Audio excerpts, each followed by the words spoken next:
Let's do this. Get ready for the Dirt Life Show. Woo-wee! Welcome, everybody, to episode 64 of the Dirt Life Show. Thank you guys very much for joining us on this fabulous Monday night. Super windy in Tucson, Arizona, but man, it's awesome to have you guys joining us.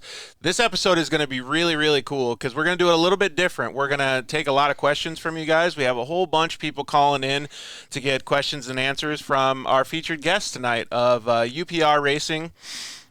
UPR.com. They also do off-road racing, street racing, everything. We got my buddy Tim Hawley here in the middle and Jeff Furrier on the outside. Both of them have a really long-standing reputation in the off-road community, the racing community. They've man, some of the names that you guys have touched have just been amazing. So maybe a little introduction, Jeff. You've been in the off-road game for a long time, huh? Yeah, off-road and road racing for, really as long as I can remember. We've been in specifically the racing business for about 20 years, but before that it was always somewhat of a sideline with our accessory business and whatnot. So, yeah, but I grew up around off-road racing living in Tucson, so we were always in the desert. Yeah, exactly. 2 wheels, 4 wheels, everything. Whatever it was, yeah. And how about you, Tim? Same thing? I grew up going in circles, George. Yep. Circles and dirt. Well, that still counts as a dirt life. Well, it was. It was good for a long time. Well, and then we started doing all of this as an excuse to go racing, which selling products and helping people. I had a problem and it turned into a business. So yeah, well, like Tim just mentioned, so UPR.com has a whole bunch of stuff. You guys definitely want to go check out their website. Tonight is not about a sales pitch, though. It's about safety. It's about comfort. It's about giving you guys a little bit of knowledge to make sure that you understand how to just get your UTVs and off-road vehicles set up as good as possible. I was talking to, he's going to call in, our buddy Jesse Nelson, which is an old dirt bike racer, professional, and I was talking to him about the similarities between dirt bikes and what we're going to talk about tonight with getting set up in a cockpit with your seat and your steering wheel and all these different things. And it's really similar to what you would do on your dirt bike with the handlebars, where you put the position, the clutch levers, how high or low you have your seat, the density of your seat foam, all those different things that you can qualify on a dirt bike. All of them translate over into either a side-by-side or an off-road car, specifically in racing or just trail riding. And it's really important that you get those things figured out, because there's a bunch of stuff that we'll talk about tonight that can be helped by it. You get less tired, you're safer in the car, you can keep your family safe, all kinds of different stuff. So it just equals a better time racing or having some fun. So a lot of the stuff that you guys have done in the past has been getting people set up for, certain races, obviously, but in all kinds of different cars. I mean, you've dealt with people like, BJ Baldwin, Rob McCachran, everybody from the top level all the way down to your trail riders, right? Everybody, yep. That's pretty cool to be able to see all that stuff. Yeah, it all, basically everyone needs to be safe, and the theory on seatbelt setup and safety is really the same for everybody. It's just, if you're racing and you're in a trophy truck doing 125 miles an hour, obviously, your concerns are different than, if you're just trail riding and going 25 miles an hour. But really the seatbelts are super important, and the setup is most important than anything. You can have the best equipment in the world. If it's not set up right, it just doesn't work. It's just like having the best dirt bike in the world, and if you're not riding it properly, it doesn't work. So It's really equipment is key, but using it properly is the most important part. Yeah, I could definitely get along with that. The some of the stuff that you guys have taught me in the past about getting set up in the vehicles, like most of the time, like when a new racer comes on or even a new trail rider comes on, they think about it just like their car, right? Like almost all of the side-by-sides that come off the showroom floor nowadays, you're sitting sideways because you position your feet all the way off to the right-hand side of the cab just to even touch the pedals. So it's really weird how all this stuff works. Yeah, so from the factory, I mean, they have different limitations, right? Some, using the chassis, and I'm sure they have production concerns, and sometimes engineering, and that's just the way they end up. You may not be centered behind the steering wheel, but that's not necessarily unsafe.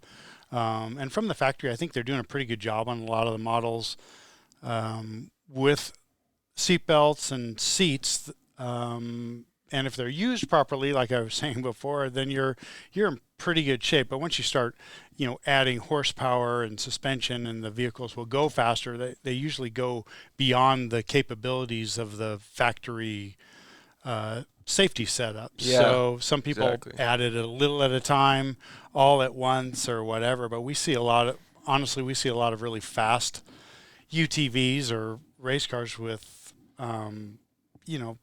good equipment, just poorly set up. Yeah. Or, even the dune guys, they're buying stuff online, probably good equipment.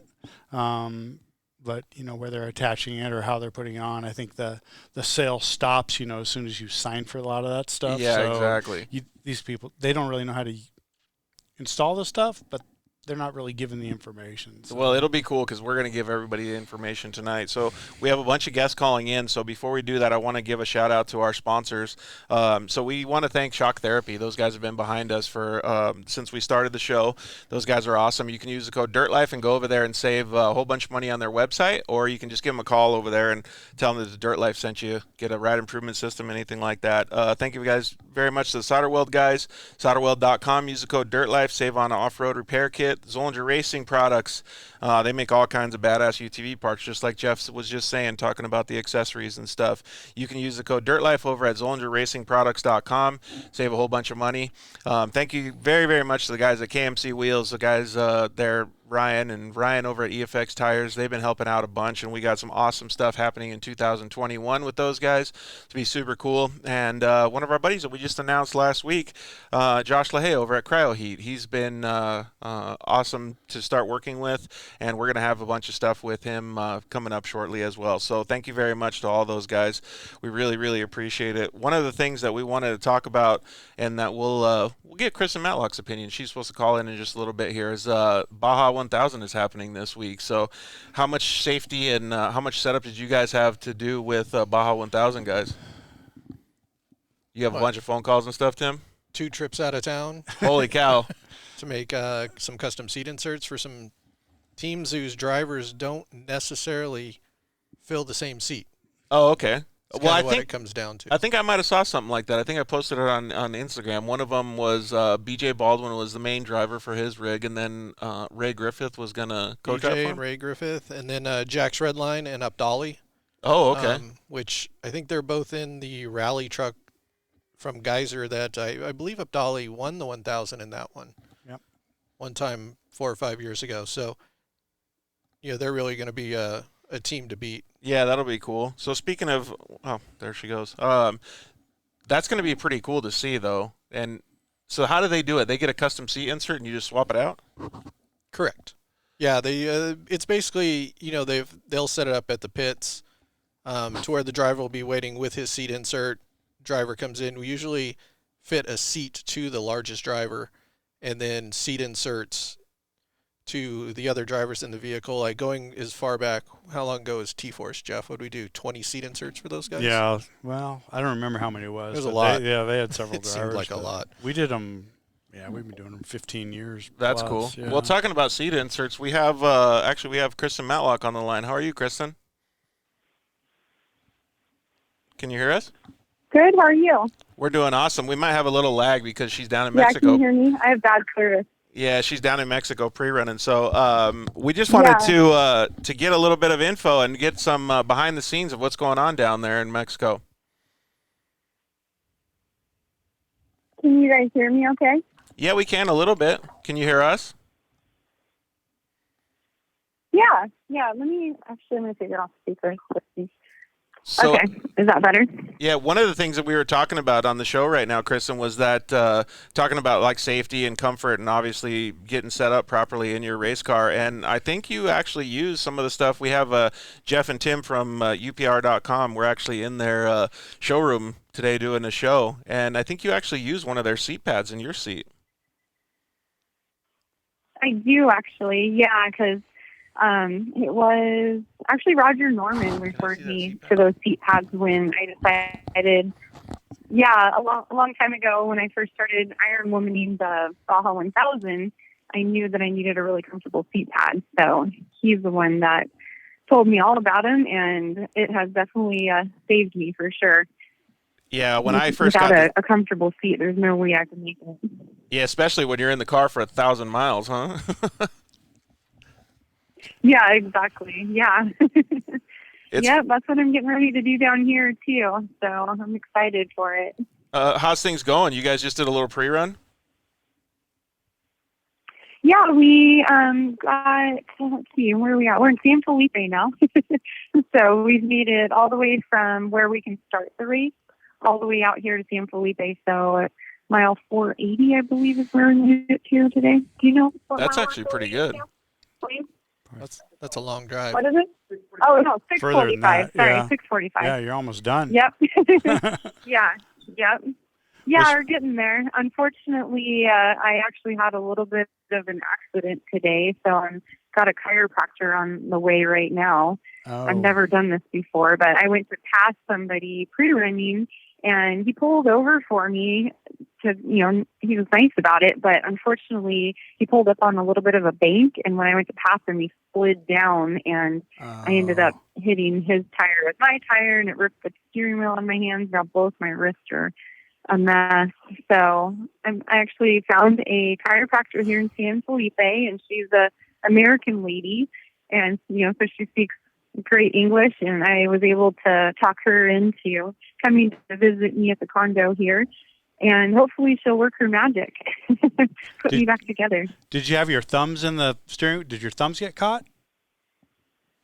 It's actually not my thumbs, believe it or not, because that's normally what would happen. Yeah. It's my left side of my left hand, and it's like my pinky goes all the way down to that bone right there at the wrist. That's what's really hurting me. So I'm hoping it's just out of a little bit of alignment, and maybe she can tweak it, and I'll wake up just perfect.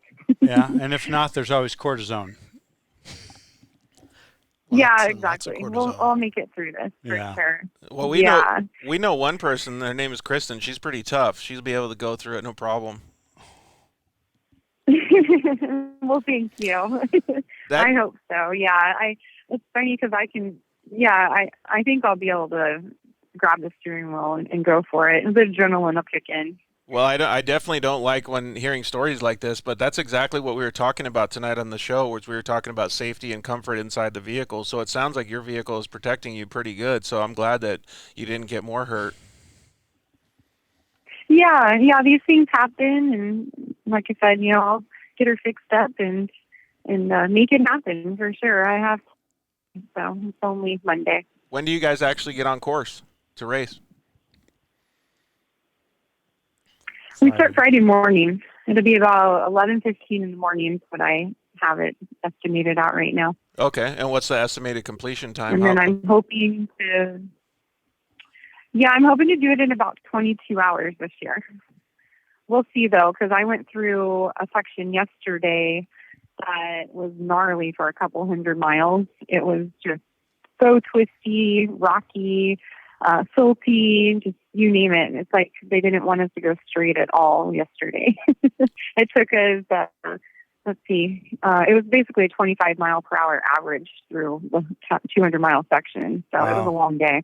Wow. Yeah, that's pretty great. Who starts in front of you and who starts behind you? What classes? I requested a rear start. Oh, okay. Because that's what I like to do. Right. So, and I haven't really looked at the entry list too much. So everybody's ahead of me. Right. So Perfect. that's okay. That's the way I like it. Yeah. I always tell you I like to hunt versus be hunted. Yeah. Yeah, 100%. What about the classes that start before you and ahead of you, though? Or excuse me, before you and behind you? Yeah, so we've got the turbo cars ahead of us, of course, but I believe there's class 12s in between us if they're going to run in the same way. I don't think they've announced the starting order quite yet. But yeah, that's usually the way they do it. And then the unlimited start behind us down here, the UTV Unlimited. So I'll just have the turbo UTVs in front of me, and then some other classes as well. That'll be cool. Now you can try to go through the turbo UTVs like you did last year. Yeah, I was going to say, are you driving the whole way yourself, or are you going to give the wheel to someone else this year? No, I'm doing it myself as usual. And the big question is, Yeah. are you going to And- beat your husband again? I'm going to try to beat everybody. I really, really, really want the overall. Yeah, so I have the overall now at the Baja 500. I've done that twice. So somebody made a nice comment. They're like, well, I have total faith in you because all you have to do is visualize yourself, running the Baja 500, back to back, and overall it's no big deal, right? Yeah, just do it twice. But yeah, just do that's it a twice. good way to look at it. Yeah. If it were only Yeah, that easy. Yeah, just do it twice. Yeah, we'll see. Yeah, I know. It'll be tough, especially soloing it, but I know it's doable. And I don't doubt the naturally aspirated car and the turbos, because it'll hopefully just keep trucking along. Especially if you have our those. time just a little bit quicker. Yeah, especially if you have those crazy sections with the slow switchbacks and stuff. That'll give you a little bit of an advantage without any lag. Exactly. Yeah. And there's a ton of it on this course so far. San Felipe, you've got your typical washes and whoops and rocky sections, but it's a lot of fun, and I think my car will do just fine through that as well. So I'm really looking forward to it. I think it could be a really fun race. It's going to be awesome. Well, we wish you the best of luck. We'll let you get back to doing your duties, and hopefully the chiropractor can fix you up. If not, then maybe eat a couple more tacos, maybe satisfy the pain a little bit more too. Yeah, exactly. Yeah. Hey, Wayne and he's got somebody driving for him. His name's Josh Rowe. He's been a quad guy for years, and he races with Wayne every 1,000. That's the one that Wayne doesn't Ironman. So if you'd like to talk to them, they're available tonight. No, okay. Well, let's see here. We got 5 minutes, so yeah. You have someone else calling in? Yeah, no, you can. Okay. Yeah, we'll talk with Let them. me grab them. That's pretty cool. Like, can you imagine? Okay, perfect. Can you Good be? point. Can you? Oh, okay, cool. Can you imagine being down there and having something like No, that what's happen that? and having to like just find a chiropractor in Mexico and be able to fix yourself? Yeah, like you're in San Felipe, though. Yeah, 'cause They got everything there. yeah, it's pretty nice down there, Just have to right? reset your entire program at that point because Hey, now Wayne. you got a wrecked car. Yeah. Hey, Wayne, what's going on, man? We got George. Hello. What's going on, dude? We got George here, and we have Tim and Jeff from UPR.com. They helped Kristen with a CPAD. I don't know if you got one in your car. I do. Right on, man. You guys are I do. I love it. nice and comfy down there. Hey, so Kristen said she got dinged up a little bit, dude. Yeah. She went to pass another car, and the guy kind of slid back down the road as she went by. So she was in front of It you. happened. She was Again. in front of you, No, right? no, she was behind. Oh, okay. Hey, so how's things going with you down there? You guys doing pretty good? Yeah, everything's going good. Yeah, we haven't had any real big mishaps or anything like that. So You guys been Just eating a lot of good trucking along. tacos? actually, I haven't had any tacos yet. Dude, that's But yeah, good food, good restaurants. right on, man. And the cars are doing pretty good as well. Is Craig with you? Is Scanlon with you guys? Yeah. No, Scalen's over on the coast side. We got Keith over here with us. Oh, okay. Redstone. So you guys are pre-running a Yeah. little bit different time frame? Yeah, because Craig's driving the first 440, and then Keith gets in and drives to like 820 or something like that. So Keith's over here in the San Felipe side right now. So we're doing a big giant loop from the start all the way back around. So It sounds like tomorrow we're going to go from what's that? the track or the course is quite a bit different if you guys are doing that much different stuff this year. It is different, and some of it's the same. Some of it's the same as we did for the Baja 500. Some of it's the same as we did for the 1,000 last year. And then they have quite a bit of new stuff that no one's ever raced on at all. I've been coming down here. This is my 20th Baja 1000, and there's some stuff that I've never seen. Really? So it makes it a lot of fun. Dude, that's super cool. Well, thanks for coming on and just giving us a little bit of an update, dude. We appreciate you and Kristen taking the time out for us. It's much, much appreciated, like I said. Yeah, no problem. Happy to do it. All right, bud. Well, hopefully Kristen gets dialed in with the chiropractor and you guys kick some ass this year, dude. Keep it up. Yeah. yeah, hopefully they get a wrist pop back in and should be good to go. All right, man. I didn't know it was that gnarly, but yeah, like I said, Ouch. kick some butt this year, guys. Okay, well, thank you. Thanks, Wayne. See you, Wayne. All right. See you, Wayne. Good luck. All right, take care. Bye. Dan, can you believe that? Like, so you've been down there a few times. Like, is it nerve-wracking when something like that happens, and then all of a sudden you got this whole different course? Like, so all these new things are happening in 1 year. Well, it's pretty surprising that there's new sections that he's been going down there a long time that no one's ever seen before. But that's a lot of hard work by Score.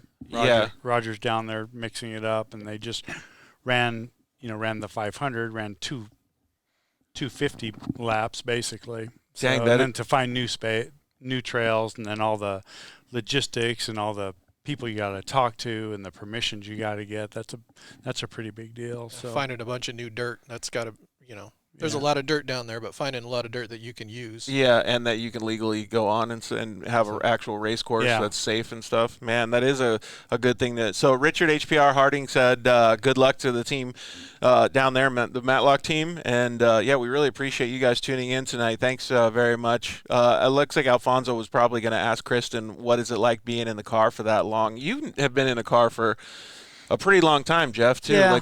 I haven't gone 800 miles straight, but that's a heck of a long time. Yeah, absolutely. Well, you got to be in shape. What's it like doing 500 miles? Well, it's you get pretty wiped out, but I think you keep. I've never done 500 straight. I've probably done 400 in a long day. Yeah. But it's you got to be in your car and hydrated properly, and you got to be paying attention. So I have a hard time paying attention for more than 5 minutes. So, but once you get behind the wheel, I guess and you're completely focused for that amount of time. It's not only physically demanding, but mentally it's brutal. Yeah, exactly. So, And she's in a UTV, and she said she was going to try and do it in 22 hours. That's insane fast. 22 hours. That's like super, super fast, man. I'm tired after 2 hours. I know, even sitting at the computer, I'm tired after 2 hours, right? We got Zach Jeffers from Side by Side Guys calling in. What's up, dude? How are you? How's it going, boys? How are you feeling down there in the Southwest? Dude, it's been windy as heck, man. But it's been nice. Like, the weather's been super good to go riding and stuff. And tonight we were talking about everybody's been going to the dunes, and obviously there's a lot of racing that's been happening. So we're kind of talking about safety and comfort and setting up UTVs. Awesome. Well, up here in the Northwest where we're based, we're looking at some freezing temperatures, some 34-degree rain, and some snow on the ground. So you should move. We're sitting here in short sleeves and shorts. Yeah, with the AC on. I never said I wasn't in sunshine this morning to get out of my driveway. I never said I wasn't in shorts and flip-flops. Yeah, there you go. Man, so what's been going on with you guys, man? Have you guys had you guys have obviously been doing a lot of stuff with the Side by Side Guys podcast and the different media things that you've been doing, but trying to stay along this theme of safety and stuff, have you guys been seeing any new builds or anything new coming out that would reckon some safety equipment? Yeah, so we just come off, like we've talked before, about some long trips that we've done. And recently we've been getting out to, some dune events out at Coos Bay, Oregon, and then Sand Hollow, Utah, where there's a bunch of rock crawling, things like that. But at these events, we do a lot of different showcase type things where we do Wheelie Fest or Huck Fest, things like that. And so there's a couple scenarios where people need to think about safety, right? So in Wheelie Fest, you just think that you pop your car up and get the wheels off the ground. But we had one guy hit his rear bumper and yard sale his razor all over the course. So it's not always an easy, it's not always an easy peasy type deal. And then you also have Huck Fest where these guys are trying to go for long distances and they're doing some pretty hard impacts on landing, getting a little rodeo at the end, things like that, right? So, a lot of these events are open to anybody that want to participate with them, and safety is a big concern. And they have some requirements, wear your helmet, you got to have at least a 4-point, you got to have, things like that. But when it comes to some of these things, the seat is a very understated piece of safety equipment. And you guys are sitting in a few seats right now. And George, you went through a whole ordeal getting fitted for a correct seat for your Worlds run. Can you guys speak a little bit to maybe some different types of seats and how that varies, and against how maybe somebody that is just doing some desert racing versus maybe somebody that's doing some hard landings versus maybe somebody that's out doing trail rides, what they're looking for in a good, safe seat outside of stock? Sure. A lot of good questions there. So, first of all, that list of things I think you the went first through, thing is just getting the right size, right? yeah, Yeah, definitely fitting the seat is the most important right. But so thing. he went through, the guys doing Huckfest, desert racing, the Duners, and all those. And those, you guys are, all of those guys are capable of taking huge hits. Yeah. Right. And so, and the most dangerous situations are the guys who are just at the dunes, who never expect to take those big hits. If you race, you expect to take big hits, so you set up differently. So the worst thing is when you don't expect one of those big hits and you take it. So really your safety equipment should be, should be the best you can afford, no matter what you're in, no matter what you're doing. So that definitely, first off, I'd like to say, and we can help you on the phone answering some of those questions, because a lot of those guys don't necessarily, all the tech inspectors, they all have different backgrounds and they're all looking for different things, but we have a lot of experience for off-road, so we can probably help you get through tech too. So as far as this, what type of seats you're looking for, like we're sitting in the Sparkle brand. We've always used Sparkle brand. There's a lot of good stuff out there, and a lot of in the racing industry and the UTV specific, a lot of people are building a pretty good products for the but for the UTVs, like George said, you really need to make sure they fit properly. So like Sparko has 20 different size seats. And obviously there's just all kinds of different sizes and shapes people. And we're going to go a little bit more into detail with it, Zach, a little bit later, too. Tim's actually sitting in a seat that they do all of their fitting with for the heights of the harnesses and belts and where you position things. So we're going to do a little bit of that later after we kind of brush the surface of some of this stuff. But I think the general consensus is just getting something that helps you. I mean, like, you can sit in a million recliners before you go buy one to watch TV, right? But you always pick the one that's the most comfortable for you, or like grabs your arms or your legs or whatever the best. It's kind of the same thing. You just need to be comfortable and make sure that you're fitted properly. And when I'm talking to people about seats, one of the first things that I talk to them about is, where those straps fall on their shoulders. I think talking about the right size seat has a lot to do with where those straps fall for your harnesses. So, should it be horizontal with your shoulders, or should it be just slightly above your shoulders, or what a lot of people do, which is a little bit lower than your shoulders? Well, I think I would definitely not have it lower than my shoulders ever. Like, there's no reason for it. And currently, I think most people say, 10 degrees below or 10 degrees above, but you're never going to go wrong having them level, right? So the last thing you want is your shoulder harness is pulling down if you're tightening your belts and it's pulling down on your shoulders, it's preloading your spine. When you're tightening your shoulder harnesses, you want it pulling you back in the seat, not down in the seat. Your lap belt should pull you down, and we can show that in a few minutes. But it's it's like loading your suspension before you drop the front end into a hole, right? I mean, you just have no suspension. So if you're preloading your spine and you hit a big ditch or hit a G out or whatever, your spine's already compressed, so you don't have a chance. And that's where I think most of the off-road injuries happen. A lot of people break vertebrae in their lumbar. We see a lot of L3, L4. Yeah.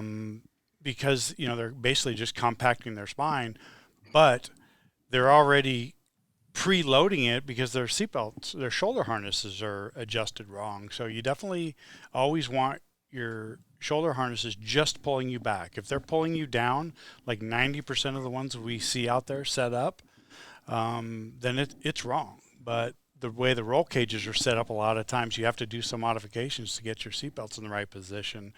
But it's worth it.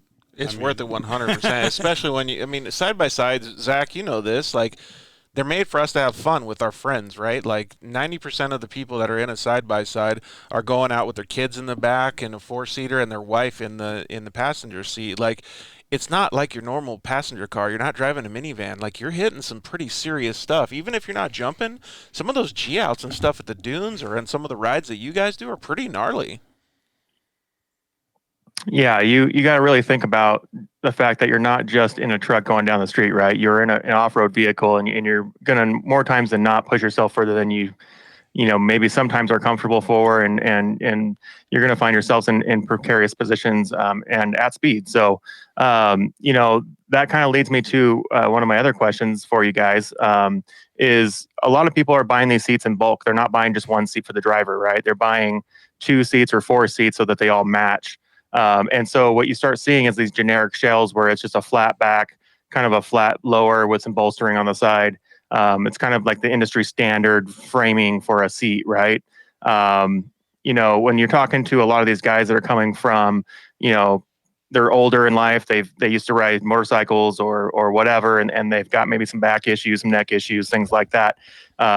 Is there a better solution than just the standard frame that most companies are making out there? Is there something that can be more supportive of posture and seating position, things like that, and make the experience more comfortable for everybody in the ride?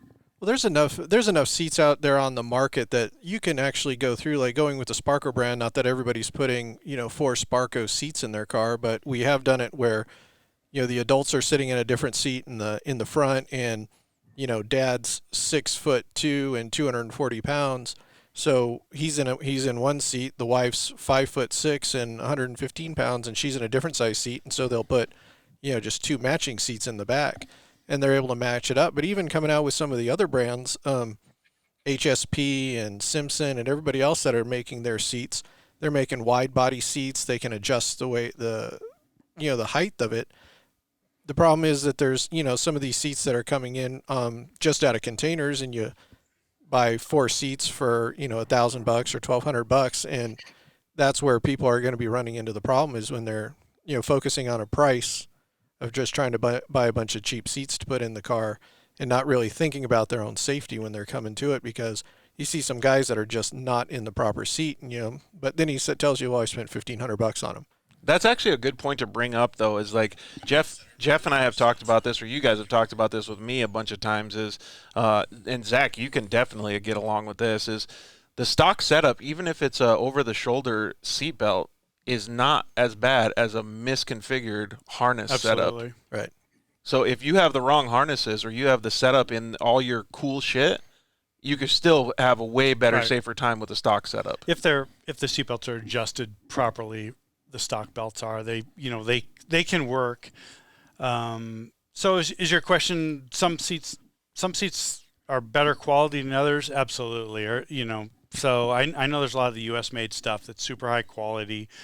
I think if you want a racing seat, you're going to buy a Sparco, or a similar brand to a Sparco. If you're in a play car and you want to match a certain colorway on your UTV, which is completely understandable, you can still buy a high quality seat, as long as when you're ordering them, you understand how to size them, which is huge. And then when you get whatever that seat is, if you set the harnesses up right, you're 90% there. But what happens is you buy a whole package, and then the seatbelts get set up wrong, and then you hurt your back, and then they blame it on the seat. So I'm not a huge fan. It's pretty well documented of suspension seats, but I will say a properly set up suspension seat, works pretty darn well. The problem with them is there's not a whole lot of adjustment for the seatbelt heights where they come over your shoulders. A lot of times there's just a slot, or the slot is too low, so you just don't have a lot of adjustability in a lot of the suspension seats. So you almost can't set your seatbelts up right, and so really then you don't have a chance, and then you get hurt and they blame it on the seat. It's really not the seat, it's the seatbelt setup. So not necessarily poor quality seatbelt, but just how they're attached. So I mean that's just huge. You've probably seen a bunch of that stuff, Zach. So you mentioned Yeah, for sure. There's a lot of guys that are getting these generic seats that are good for mud and water and cool air and all that stuff, and it's more for comfort than it is safety, right? I'm curious, when you're talking about setting it up and seeing the mistakes, what are some of the common installation mistakes that people make when they do install these seats? Because the UTV industry is mostly self-sufficient. We mostly install things ourselves. What are some of the common mistakes that you've run across that maybe we can be more prepared to avoid? The most common is the shoulder harness setup. It's like, it sounds like I'm exaggerating when I say 90%, but I'm actually not. I really want to say 99%. They're all set up wrong. But from the factory, even you buy a new race car, a new trophy truck, or whatever it is, the engineers build the chassis and put the bar behind the seats where the bar behind the seats should go based on the engineering.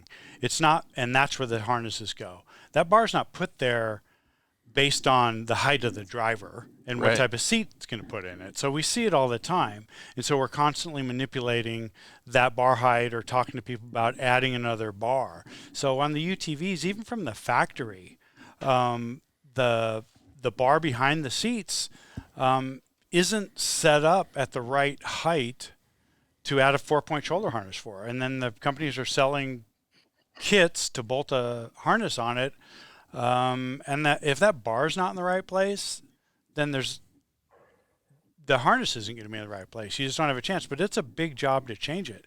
We do have a part that we've come up with that actually doesn't work on everything, but you can actually weld it to the rear bar, and it gives you 3 inches of adjustability. Yeah, up or down. So when you're buying a UTV, it's not like they can size the UTV for every different size driver. But from the factory, they're pretty close. And actually, I've recently got a Razor, and I was pretty impressed with how the seatbelts were set up from the factory. It looks like there's a little bit of adjustment in them. But I'm going to change the seats in them and put a cage on it. And so the Well, that's bar what needs to everybody be in the does, right though. spot. Everybody Everybody does it. So Yeah, all you rich guys. yeah, if you have if someone's building your cage, have the seats with you, so they have an understanding of where to put the shoulder harness height. Or but you make might some have brackets, multiple, or buy some brackets that you can yeah, adjust or it. get the brackets. But the thing is, you drive it. You and the wife drive it. You're different heights. The kids drive it. It's tough to readjust the seatbelts every time someone gets in and out of the car, but it's not impossible. And these are set up on a pin that comes out pretty easily.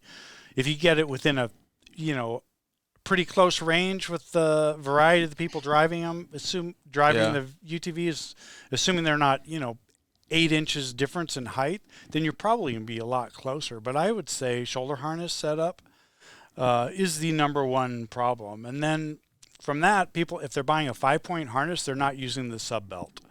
And what the sub belt is really for is to pull against the shoulder harnesses can pull against the sub belt. They need something to pull against. If the sub belt's not connected and you pull down on your shoulder harnesses, all it does is lift up on your lap belt. So it's kind of funny. We can watch someone put their seat belts on and immediately tell what's wrong, and most people will get in, and if they know what they're doing, they'll tighten their lap belt, and then they'll tighten their shoulder harness, and their shoulder harness will pull up their lap belt because their sub belt's not on, so they loosen their shoulder harness to make their lap belt more comfortable. So then all your belts are loose because you're trying to make it comfortable. You really, without the sub belt pulling against your shoulder harness, it's really hard to do it properly. But not everyone's going to. A lot of people are buying 4-point harnesses, which are fine, but you just got to make sure you crank your lap belts first, and if your shoulder harnesses are set up properly, you can tighten them without it hurting your belts, Right. Or hurting your shoulders. So if your shoulder harnesses are hurting your shoulders, then they're probably not set up right. And that's why they sell all the shoulder harnesses with pads. Right. I've never used seatbelt pads. Yeah, you don't need in to. an off-road car. You don't need them. And I mean, I've raced some stuff with some really bad suspension on them. If your seatbelts are set up properly, you shouldn't have to have shoulder pads. There's nothing wrong with shoulder pads if you're using them in a play car. But just the The first ladies key always is- like the shoulder pads, dude. Well, Well, if you're, but they're if your all harness- the belts are wrong. I mean, but all their belts are wrong. you see a lot of those the factory retractable shoulder harnesses. I don't know if Polaris has them. I know the Can-Am does. But you see people Polaris get in has them. the factory retractable ones. Can-Am guy and Polaris guy next to each other. I look at the view, but a lot of the times you see people, they get in there and they do their belts, and then they, and they retract, and then they tighten them down a little bit, and then they latch up their lap, and then it's, suddenly Right. halfway up their chest. And that's a problem. And because most of the time, if you're over 6 feet tall, like in a Can-Am, I'm above my seatbelt holes. Yeah. So I haven't even put seatbelts on my side. Right. I mean, my co-rider is about 5'0" nothing. Mm-hmm. So she fits, with PRP belts on She's her good, side. That's yeah. fine because she's down below the holes and everything's fine. But for me to put it on there, It's worse. You're better off with a factory belt. It'd be pulling me sometimes. down. So I just use the factory 3-point, no matter how bad I try and kill us. How we're many? we're pretty good salespeople, huh? We're saying the factory stuff is better. I mean, it just shows you where we're coming from. Well, that's we're what just telling you what's safer. So, when we sell safety, we're not engineering our stuff for price, and we'll tell you if it's wrong. And even if you don't buy it from us, At least that's you know. the way it goes. At least you know, but you're going to get the truth from us, even if it unfortunately costs us some money sometimes. The whole idea is not to find out somebody you talk to on the phone or a buddy of somebody has been hurt. Right. That's the big thing. Yeah, 100%. Well, thanks, Zach. I really appreciate you calling in. Great bud. question, Zach. Yeah, fantastic questions. Yeah, a lot dude. of knowledge. Yeah, we got plenty more. Just hit us up. Cool, dude. Well, we'll keep getting you on the show, dude. If you guys haven't checked it out, check out the Side by Side Guys I've seen it. podcast and stuff too. He does a very, very good job over there. So we got Jesse Nelson calling in just a sec, Zach. So thanks, bud. Yeah, just a real quick shout out. We have your buddy Steve Bachar from Rugged Radio Oh, was on the podcast coming out tomorrow. So check that out. Nice. We'll definitely have to check that out. All right, bud. Have a good night. Have a good night, guys. See ya. Nice, dude. That'll be pretty cool. That is going to be a fun podcast to listen to. Call in.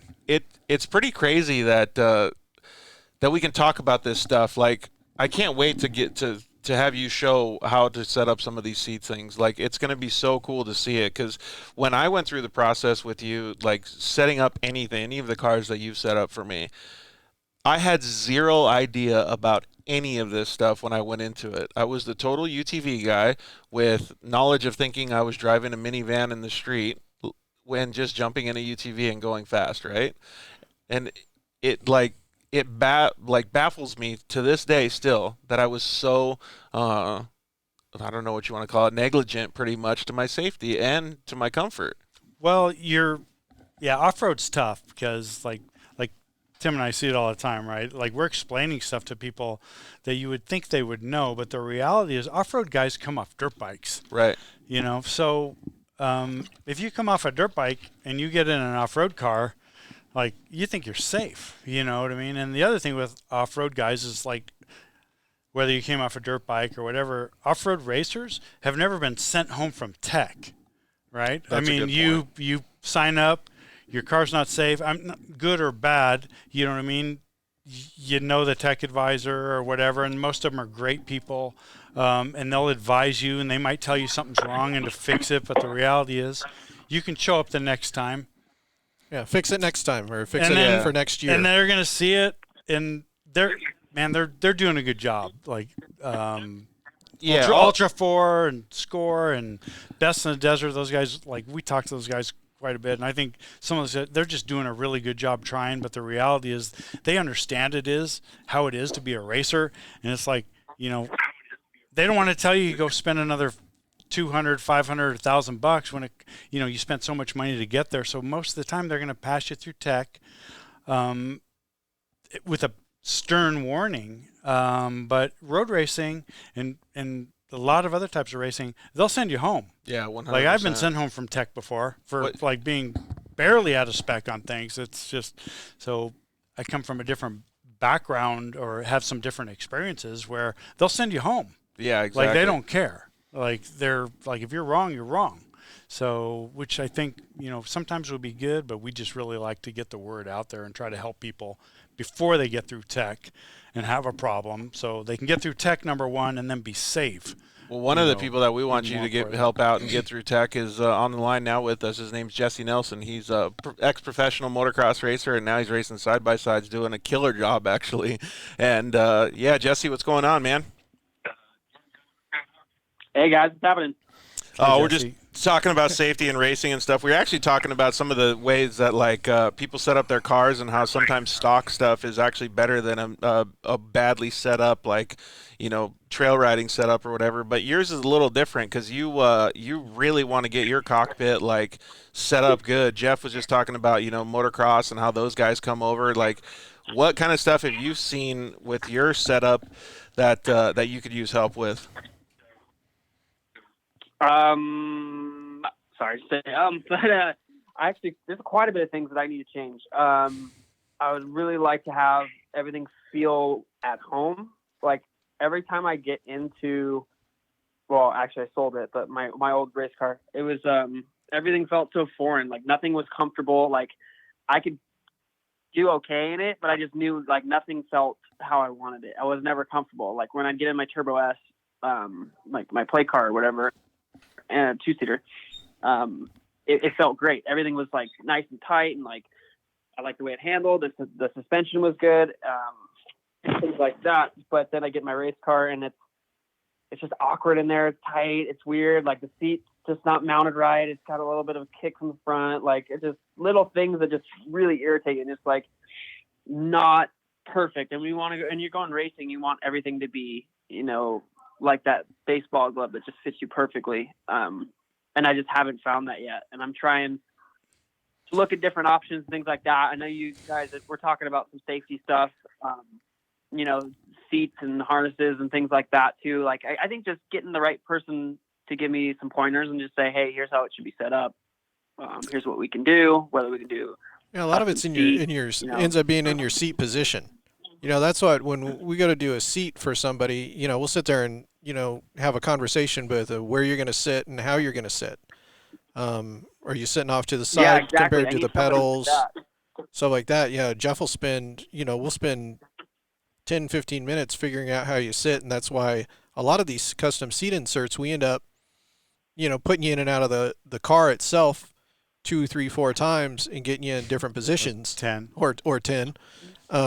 And finding the correct position before we'll ever do a seat pour, and then pouring it on the outside. So that's that's a big part of it. And, Jeff just spent, 4 or 5 hours just getting Ray Griffith into the proper position in BJ Baldwin's trophy truck. I mean, those guys are 6 or 8 inches different in height. Yep. And a lot of times you don't know how comfortable you can be because you've never even been close. That's one of the truest statements that I've ever heard. I heard a rumor that Jeff got a hug after doing that seat insert. Yeah, Ray was pretty happy. So is what I'll do. Sorry to comfortability. Yeah, so I'll sit someone in a seat and just taking Ray for example. He was so excited to be able to properly see over the hood without straining or hanging onto the steering wheel. I got him in a position where he said he was good, and I knew he was better than he's ever been, but I'm looking at him, tell me he's good, and he'd been out of the truck a bunch, and I'd made 1/4-inch adjustments and had all kinds of foam in and out and different things to do, but I knew he wasn't comfortable as he could be. So I just asked him a couple questions, and I knew he needed lumbar support just because he kept sitting there and moving, but it never even occurred to him what he needed because he's never been comfortable in a race car. So I just talked to him for a minute and said, all right, so just close your eyes and quit focusing on the fact that you can see over the hood finally, and just sit there. I got to go cut some foam. I was lying.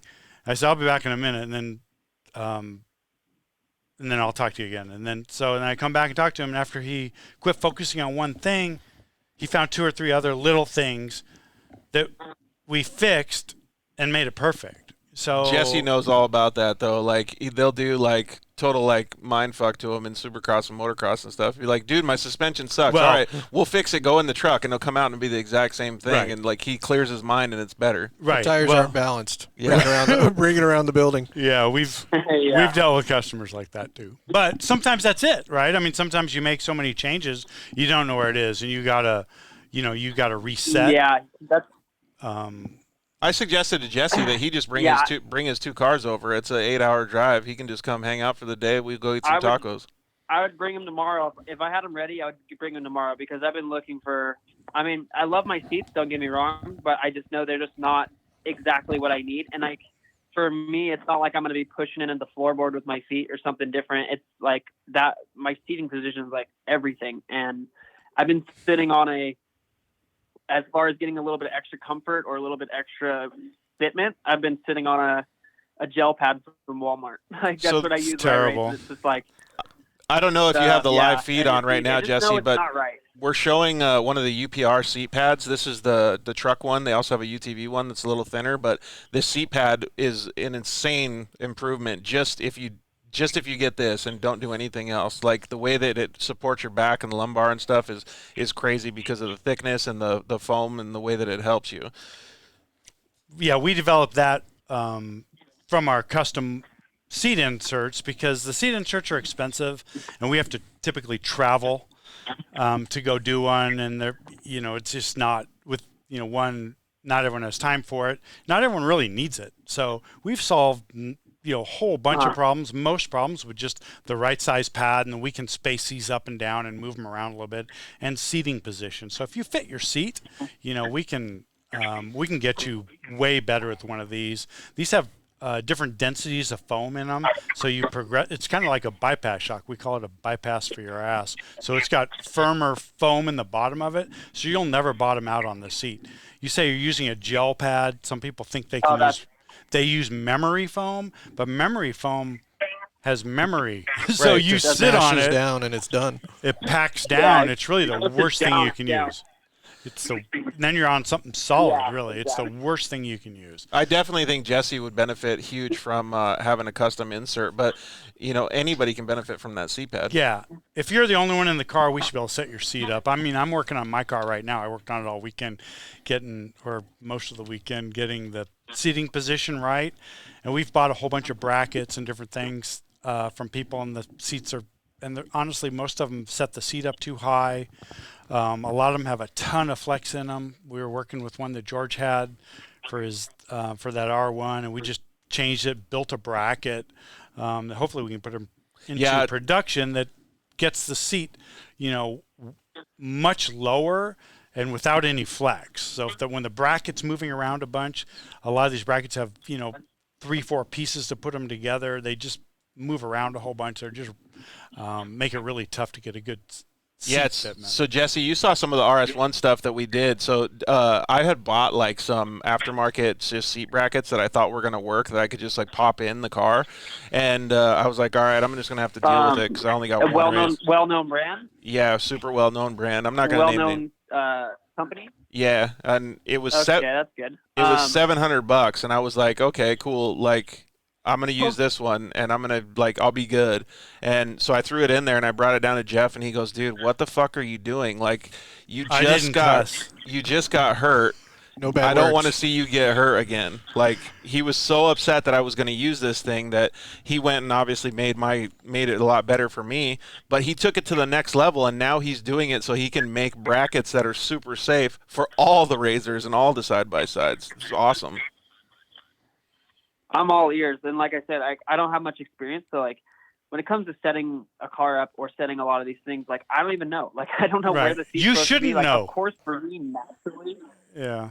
Yeah, like it's not a dirt bike. I mean, naturally, like I want to be over the front and like I want Right. to see above the steering wheel and like Right. have a view. But I guess that's not always the Well- ticket. But it's just that learning, Well, so what I would talk to a dirt bike guy about is like really when you're loose in your seat, you're hanging onto the steering wheel with your arms. So if you're Yeah, it's knowing like riding, you're probably getting arm pump driving your UTV. It's like So- riding without your knees on the That's stick. exactly what it is. Yeah. That's what I say. If it's like not using your knees. You know what I mean? On the tank, you're using all arm Yeah. to hold yourself in it, and then with your left leg, you're probably pushing yourself back in the seat.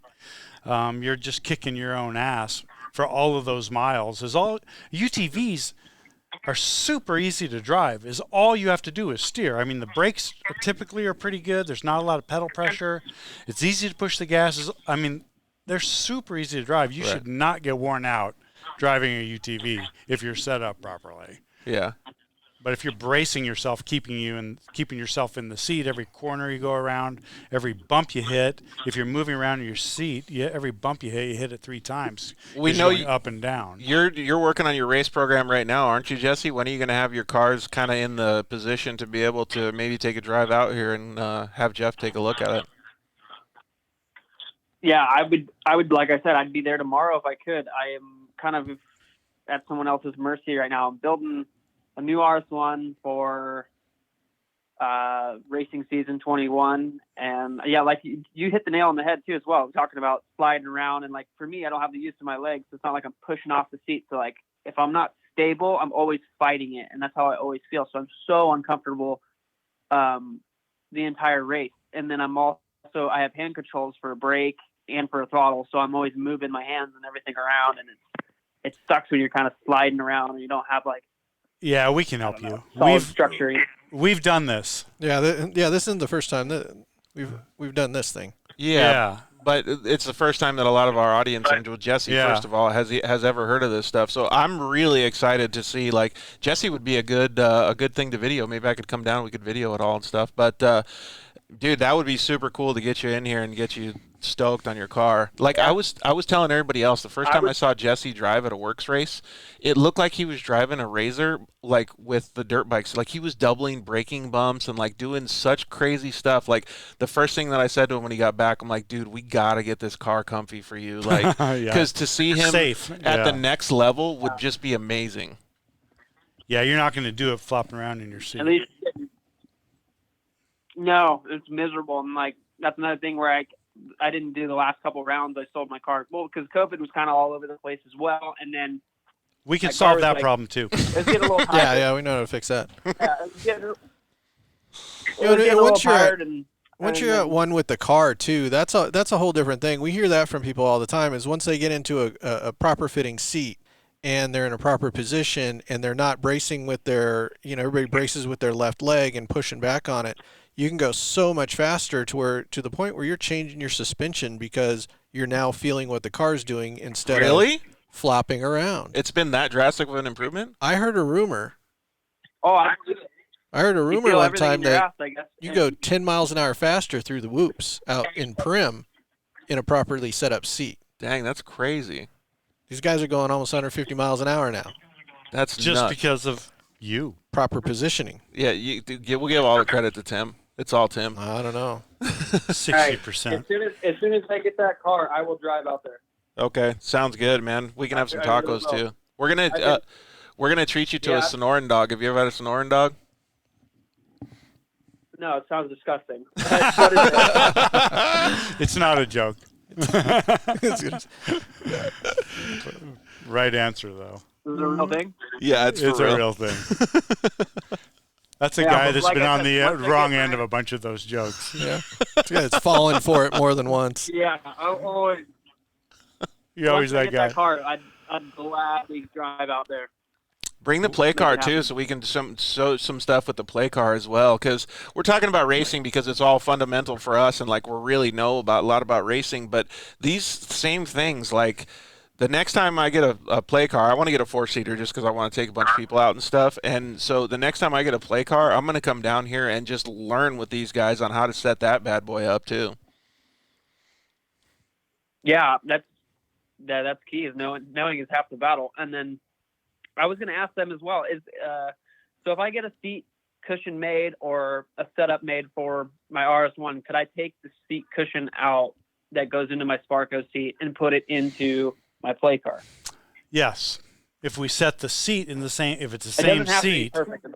Well, it can be though. Still has to be the same seat. It's got to be the same seat. And as long as we have both cars at the same as long as we have both cars, you can just make the seating position the same. So yeah, for sure. Well, just the only thing that's different is one's a 2-seater and then one's a RS1. Yeah. But We the just play car, adjust I'm the not seat too right. concerned about being absolutely perfect. Why not? Yeah, it doesn't have to be absolutely perfect, but the race car should be. But it can be perfect. Hey, so Jeff, that's like, and not bagging on Jesse here, but that's what most people think, dude. It doesn't have to be like, as long as I'm okay, like, Nah. people Doesn't shouldn't have think to be perfect. Yeah, people shouldn't think like that. Like, you shouldn't be Yeah, satisfied with it. Like, I don't say good. I don't say good enough. It's just at our house that's not okay. You easy don't to- say good enough because that means you know it can be better. And if you know it can be better, fix it. And it's Dude. easy enough to make it that way. Yeah, That's we why know I how li- to do it. that's why I So- like Jeff so much. Hey, Jesse, do you have a problem with your legs moving around a lot, flopping around on you? No, I got a bungee cord and Yep. some I knew that pipe was coming. insulation, and I just strap them in with that. But I need something better. Yeah. I need to find something, but it's been a struggle trying to get everything set up, and then also trying to prep and build my cars myself, and it's been a lot of work. Yeah. But taking a step back, getting everything really in line for this year to where it's going to be streamlined and everything will be good. Well, we've worked with several moto guys with the same challenges you've got, and it's Yep. really you. We can get you so that won't be a disadvantage. Yeah, at all. So you can charge right through. I'll tell you what, Jesse, when they first made me that seat pad, I could not believe it, dude. Like, I was smiling ear to ear. I can only. I've been searching for something, and I just know I'm not comfortable, and I'm sure it's going to be amazing. All right, homie, we got to answer a whole bunch of questions and stuff, but let's definitely keep in touch so we can get you guys all set up once your car arrives and stuff, and then you can drive out here and they can get you all dialed in. Okay. I have a question for you. Yo. Anybody on the line? All right. Yeah. You're a pretty smart guy. How do you spell yes? How do you spell yes? Yeah. Y-E-S? How do you spell eyes? I didn't hear that last question. What was it? I think he's tricking you How do you into the spell Sonoran dog. Ice? Eyes, like your eye. E-Y-E-S. You're gonna say yes. What? All right. Just checking. I was just checking. I don't get You it. got it. I don't get it. I still don't There's get some it. static on the line, George. Okay. There's a little fine. static. So, Oh, let's- it must be static. all right. I don't get it, but maybe I just got had. I'll just go with it, along with it, dude. Thanks for calling in. I appreciate it, bud. All right, anytime, guys, and thank you. I'll keep in touch. Appreciate it. Thank guys you. are. Later, man. Get a hold of us, Jesse. So, so we only got a minute before James Jeremiah is going to call in, but man, it's crazy to think that he's a professional motocrosser. He's a badass all-around driver. Like, his skills behind a steering wheel or handlebars is like bar none, right? Like a lot of the guys that you deal with, and he doesn't know. Just like I didn't know. Just like 90% of the guys that call you have no idea. It's so crazy for me to think. And we're still focusing kind of on the racing world, but this is every single person that gets in a UTV. Like, it's astonishing to me, and we have some comments that just came in, like, to understand that all of these people are not necessarily putting themselves at risk because we don't know what they're driving like or anything, but they could do it so much better. It's freaking nuts, man. So let's go through some of these comments at least. Alfonso Jimenez said, I put harnesses in my stock cage and stock seats, hit a G out, and basically got throat punched. Thought I was being safe. Sounds like he was using a sternum strap. Yeah. So, yeah. Oh, because it probably came up and one of those ones that's like a little backpack clicker or whatever. So Or the he reason they went have down. sternum straps is to mask the bad setup, to be honest with you. Because if your seatbelt harnesses are set up properly, you shouldn't need to hold them together. Right. So that would mean I would guess they're probably going around the seat, and so they're spreading apart. And the Right. reality is that's just a Band-Aid for a bad setup. And you can move 6, 8, 10 inches depending on how it is. Your Like, you'd be so racing surprised. harness, like a 3-inch harness, will stretch 6 inches at least on a good impact. Dude, that's and then your nuts. body will stretch another 6 inches. That's so you crazy. can move a foot easily. That's so crazy, man. Well, And then if the shoulder harnesses fall off your shoulders because they're coming over the seats, I think that's what which a happened lot to of the UTV seats have Tyler. that, yeah. that's They're what happened terrible. to Tyler when he broke his back in that RS1 last year. And his the sternum Dune. because he chicken winged him. So Yeah, chicken winged him, and Well, Alfonso, give them a call over here at UPR and see what they have to say about you- some of your setup. And you can fire some pictures of it, and we can try to give you some tips. I know everyone doesn't have the means to, refabricate their car, but I mean, we can definitely give you some tips and try to help you as best we can. Yeah, at least to get it to a certain level. Like you said before, like you're here to help Yeah. more than you're here to sell a seat. I like, wouldn't say that. But the good part about it is that you can do both. right? absolutely, Like, we want to help you. yeah, Yeah. 100%. So there's options of using the stock seat if it doesn't have holes for the seatbelt to come through it, and you just got them thrown over the back. We've repurposed some Sparco pieces. The pieces These like pieces behind are you. available. right. And you can put those in your seat. And to adjust it, like Jeff made some little custom brackets that actually clamped onto my cage for the RS1, like so he Yeah, didn't have exactly. to weld anything on. Like it was awesome. Yeah, and Kelsey Fitz had chimed in too and said, "Can these inserts be used in stock UTV seats? I think the kids could benefit a lot from having these versus the hard plastic boosters that they have now." So I guess the answer would be yes. And I You know probably your kids are priceless, but to do a stock UTV seat with an insert would be, anything's possible. You'd probably want to hear more about the setup. And Yeah, make sure. I think you'd be better off replacing the seat with a smaller seat designed for a kid, and setting that up properly. But yeah, it's tough. The kids are tough because you want to take them, and Right. they're in booster seats, and I don't have a Well, you could ton of experience with that. We'd have to look at it. My kids used to ride in the back of something with a booster seat, but we can probably help you if Well, you're in the area or you send us. There some are those pictures. kids seats out there that are made to mount into the aftermarket suspension seats. I think I know HSPA makes them. Yeah. I'm pretty sure Simpson and some of those other guys do that strap into those seats. But I don't think you're going to do really well on a factory plastic seat. Like I've looked at my factory Can-Am seat 5 or 10 times trying to figure out how to make it work for me better without buying a new seat because nobody wants to buy new seats. right.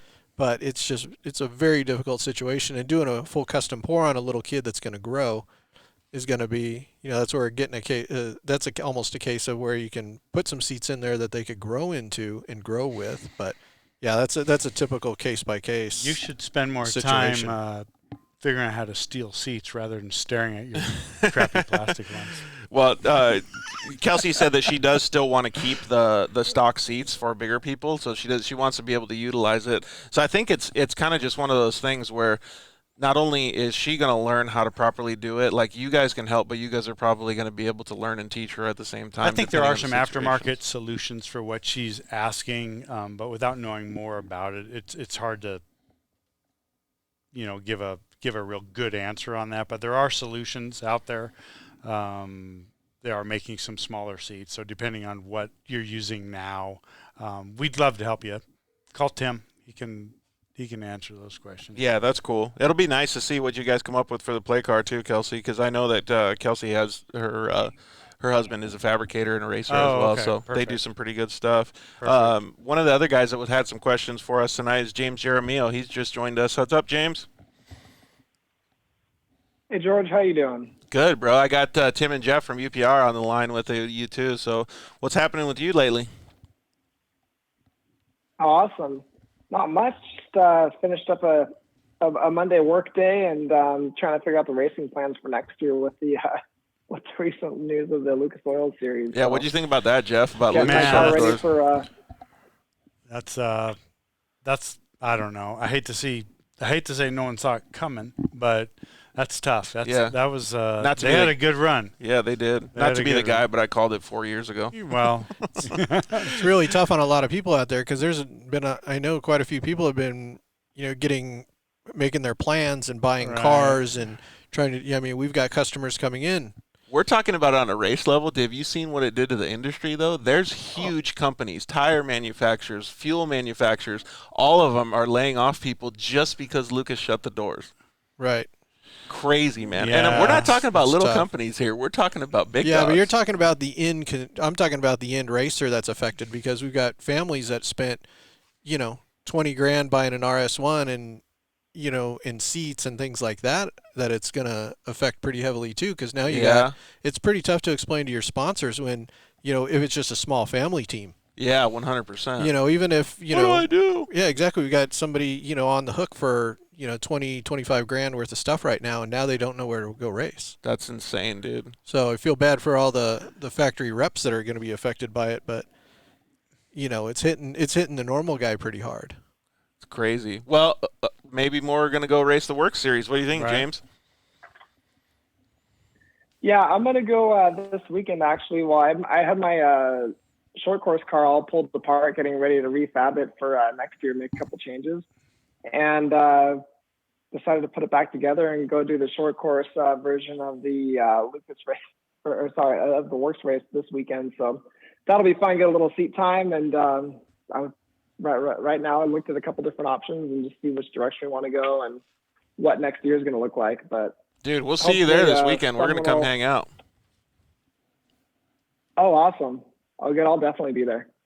Sweet. That's going to be fun, man. Well, hey, some of the stuff that we've been talking about on tonight's show has been about safety and stuff. You have a pretty specific need as well because you can't, incomplete quadriplegia, but so the stuff that you do is still pretty awesome. Like you have certain setups and the way that you have your seats set up and everything. And I always ask you, like, if you could do it better, do you think you could?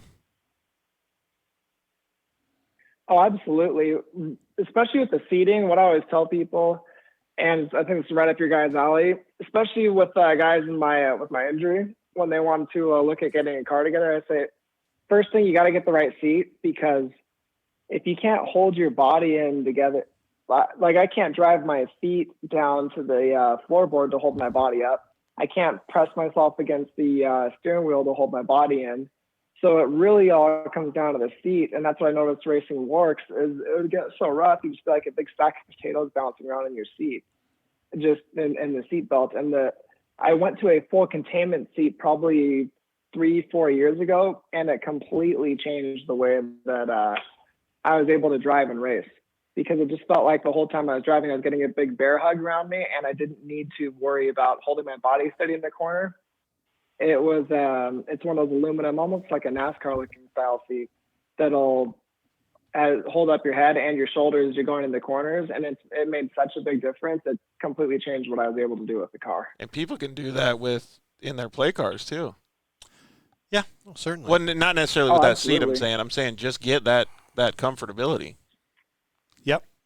That's crazy. So a full containment seat for what it sounds like he's doing is definitely a good option with a good seatbelt setup. That's perfect. If you can restrain your body, all you got to do is move your arms. Yeah. You're good. And the general consumer doesn't even have to have a full containment seat, but they can get that same bear hug type feeling with a different seat than the stock one. Yeah, you definitely want your seat to restrain you, right? And your seatbelts to keep you in your seat. It's pretty crazy to think about it, man. Even just having this little conversation here today, I mean, you've helped me already a bunch of times, but like it still baffles me to understand that all of these guys that are professional racers or even just, trail riders, everybody can benefit from this. Yeah. It's nuts, man. You don't know what you don't know until you've been in. I guess that's a good point. And most people have been in setups that, have been adequate. And then hopefully they've never been hurt. So, maybe they don't assume it's a problem, and some of them I'm sure are fine, but a lot of them are not. There's been so many dudes that I've seen that are strapped in, they think is all right, and I've seen them come off the track, and they're just cuckoo, dude. Like they got a broken shoulder, collarbone, arm, whatever it is, man. It's crazy. Right. I still think there's so much benefit for the dune riders and for the trail riders and stuff, though. I think that's where the real change or effect is going to happen. Well, these things are fast. I mean, out of the box, they'll go 75 We were or talking about it the 80 other miles day. an hour. I just, it's, James will definitely it's get fast enough to get you hurt. Yeah, sure. 100%. And James will definitely get along with this. Like I told Jeff when we were doing the RS1, James, I'm like, I can't drive this thing as fast as it'll go. There's no possible way. Yeah. Yeah. No, 'cause that's what you think, and then they set you up right, and it completely changes what you thought was possible. Yep. Right. Exactly. It's crazy, man. Well, it's going to be awesome to see you this weekend, man. Did you have any specific questions for the boys? I do. I saw the picture that you guys posted about the custom molded seat inserts, and that's been something I've been wanting to look into. Just didn't know the right direction to go, and it sounds like now I know the people to talk to. Because on mine, I have the containment seat, and I've had to, just with the needs that I have and giving myself like the right angles I want to use, I've had to cut little pieces of foam and just use it to support my body in the right way. And right now that it feels great. Like when I come in and out of the car, it feels like I'm almost in a suction cup. It feels great, but it feels like it could be much more refined. And I feel like the going with the custom molded route's the way to go. And I didn't know if that was something that I would need to sit with someone that really knows what they're doing, because I don't trust myself to really do it in my shop. So I want to know just what that process looks like, so I could, instead of having to worry about all these little pieces of foam, making sure I get them right when I take the upholstery out, that I have a well put together seat insert that I just don't have to worry about, that I know that it's right every time it goes inside the car.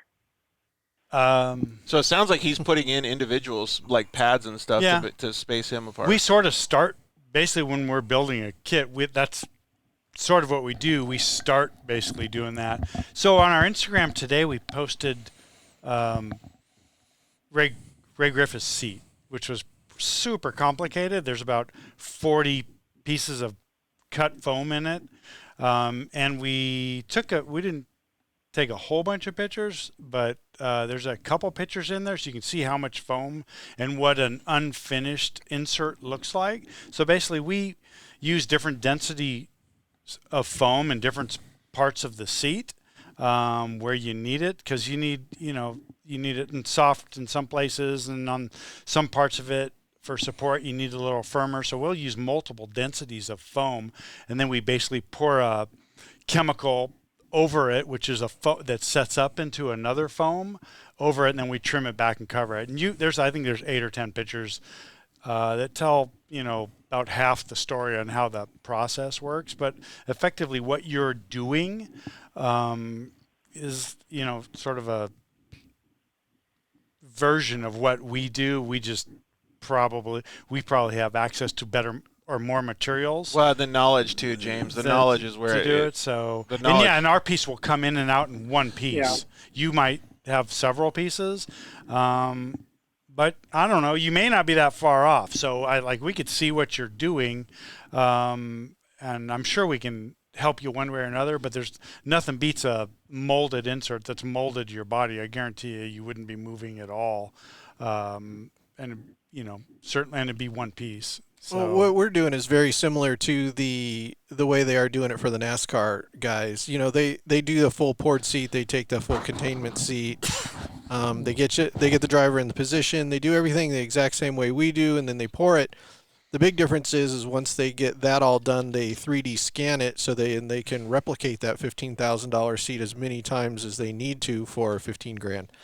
So. Ours isn't 15 grand. Ours isn't 15 grand. So starting with even using the shell of the full containment seat that you have is possibly usable. Now, did they put? Did you get the leg pieces with that also?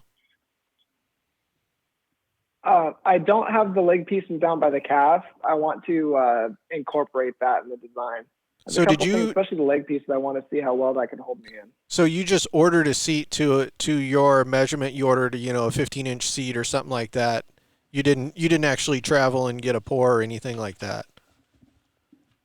No, so I actually got really lucky. The guy that is really well, ISP seats. Oh, He yeah. was actually in town doing the Monster Jam because he was Yep. a lot of the monster trucks. Chris. So I just was Yeah. lucky to catch him while he was in town. Yeah. Yeah, Chris. He's great. Yeah, so he measured me. Yeah, he's great. And because now after going through that process, I wouldn't feel comfortable just me measuring myself and sending it to somebody. Yeah. So that's why I realized how important it is having someone that's kind of like you guys, someone that you're sitting with to make sure you do it correctly. So did Chris measured you and sent you the seat that you're using? You have an sent me, ISP and seat? then I had to I have an ISP seat, and then what we did is we had a couple, like the wings and the headrest, and then I made that to our specs. I had to change it once or twice, and once I figured out the right way to do it, it's so. But he people measured to do you. my race. He built you a seat though. The ISP Yes, seat is he did. sized for you. Okay, then you're in great shape. Yes. Yeah. That's a good seat. So that's been good. I told everybody to build the seat, and by the time I finally got done fitting it, I swear it was about half of the time of building the car to really do that correctly with all the. You're right. But that's how aluminum that we important. did. That's how important it I'm is, so though. happy that we did It it says that way. something. Yeah, that's so important. Yeah. I could carry the seat with me from car. That seat's gone with me for 3 different cars now. It's a whole piece of what I use. Well, yeah. What those guys are doing in those monster trucks, and oh my God, Chris is fitting those guys. It's Seriously. pretty impressive. He's good. Yeah, We're jumping 212 feet or So- whatever the heck that was. Yeah, so I got some questions for one of our guests. I think it's in 2 weeks. We got Todd Ledoux coming on the show. Oh, okay. We're going to go hang out with him up in Phoenix, and I got some serious questions for that dude. Like, how the hell do you fly 200 feet in a monster truck and not break Insane. yourself? Insane. Like, Good it's- seat. Yeah, and that's exactly what we're talking about here. Well, thanks, James. I appreciate you calling in. Do you have any more questions before we let you go, bud? I don't, but I'm going to be getting in touch with you guys. I feel like doing the custom mold is really the next step of me getting everything just right. So I want to be in touch with you guys and see if we can work something out. Okay. That's awesome, man. It sounds like a lot of these guys, James is up in Vegas, Jesse's in California, but a lot of these guys will be centralized at the races too. So maybe one of these days we'll get you guys to come out to one of the races and be able to look at some of the setups and stuff that some of these UTV guys have. Absolutely. All right, homie. Well, thanks so much for calling in. We really appreciate it, dude. Oh, thank you. All right, well, we'll see you this weekend, bud. Sounds great. Talk to you soon. See ya. It's really neat for me to understand that all these guys, like, I felt like such a dumbass when you were talking to me about this stuff. I was like, dude, like, I'm a motocross guy. I'm cool. Like, I know what I'm doing, right? And you Typical like, motorcycle guy. Yeah, exactly. And so, like, it's not neat to see, but it's good to understand that everybody else has these problems because it shows that it's a real thing that needs to be worked on in the industry. Yes. But it's the other side of it is it's nothing you think you needed to know. Yeah, that's what's crazy, right? You just don't think, it's just like everybody thinks they need more horsepower instead of more safety. Yeah, exactly. Or I'll put a tune on my car before I do the suspension on my UTV. How many times have we seen that question on Facebook? I just bought this brand new UTV. What are the first 2 things that I should do to it? And somebody says add a turbo or put tires on it. Like, it's crazy to think that they don't just say, all right, proper safety setup and a cage. It's nuts. Man, I bought one and I don't know. I'm not thinking it needs to go a whole bunch faster than it does now. Well, and you're a race car driver. Like, you've been through the It mill. goes, I mean, it's not like I have it pinned all the time. Yeah. So I made the suspension work and then we'll go from there. Yeah, exactly. Kelsey Fitz, the one that I was asking about the booster seats and stuff, she says she's going to try to get a hold of you guys as well too. So thank you guys very much for all the awesome questions. We had Brian Hawkins actually chime in as well. He said thank you guys for all the great info. He lives in Phoenix and he's going to have to try to see if he can come down to Tucson because he's really interested in getting a setup that's better in his Yamaha YXZ. So Right on. It's really cool to see that all these people are understanding that this is a really good thing to do for any of the side-by-sides. Yeah. I mean, no one wants to be hurt. They're getting so fast. I don't even think being hurt, though. It's Like, we keep talking about it as a precautionary measure, but, like, just like you guys were talking about with Jesse, like, when you're sitting there in the car and you're, like, strapped in properly, it's so easy to drive. Right. Like, you can go on a dune ride for 3 hours and come back and be perfectly fine. Like, it's crazy how much better it is when you have a proper cockpit You're setup. not holding yourself in place. It's like a motorcycle. Well, Poorly set up motorcycle. how You're many- all over the place. You're Yep. bouncing. Your knees are hurting. Your legs are hurting because you're squeezing so tight. And You how know, many you got comments did arm we get pump. about people saying that they were pushing themselves with their legs to hold That's themselves in? that's what they all do. They're Everybody's killing left their leg. dead pedal. Yep. Everybody's left leg is on the dead pedal. So everybody's back at camp in the dunes walking around with a limp on their left side. Everybody, They got that left leg cramp. Oh, we should do a poll on that, like after a long day of riding. Man, it's super cool to see though that there's the ability for them to do like just call you guys and be able to know what's going on, and you can help them out no matter what. Even if, like you said before, you'd want them to buy products, obviously, but you can just help people. That's cool, man. It really is. We'll help them someday. Yeah, exactly. So one of the things that we didn't really get to talk about too much was the Baja stuff. So we have, let's see. Well, actually, I think we only have 2 minutes before our next caller's coming in. But we were going to talk about basically, I guess it's the same thing. Like the endurance races like this, whether you're driving 200 miles and splitting it up four or five times in the Baja, like you need to be able to sit there for a long duration of time. And these setups can make it way easier for these racers. Absolutely. Yeah. Because if you're not beating yourself up, obviously you're not wasting energy. Right. So, and you need all the energy you can get. I mean, it's not like it's a 20-minute sprint race. So what do these guys do, like Kristen Matlock or BJ Baldwin, when they went and they Ironman or Iron Woman these races? Do they go through the process to make sure that they're fitted properly in the cockpit? Well, we did BJ's seat 10 years ago 10, 12 or years so, ago. and he's moved it from seat to seat. I just saw it again when we did race, and he. So he has a custom insert? I think he needs a new one, but yeah. He probably needs a new one, but he did it 10 years ago, and he's got a big Sparco seat in his car, and he's set up properly. The guys, Well, he's a honestly, pretty the big guys guy, right? running Yeah. up front, you know, they've all got pretty good setups. You know, so because it's just part of the package. You know, Yeah. if you're and if you even if you're not going 800 miles, even if you're going 200 or 300 miles in a stint, if you're moving around in your seat and you're bracing yourself on your steering wheel, you're just wiping out your arms. You can't steer.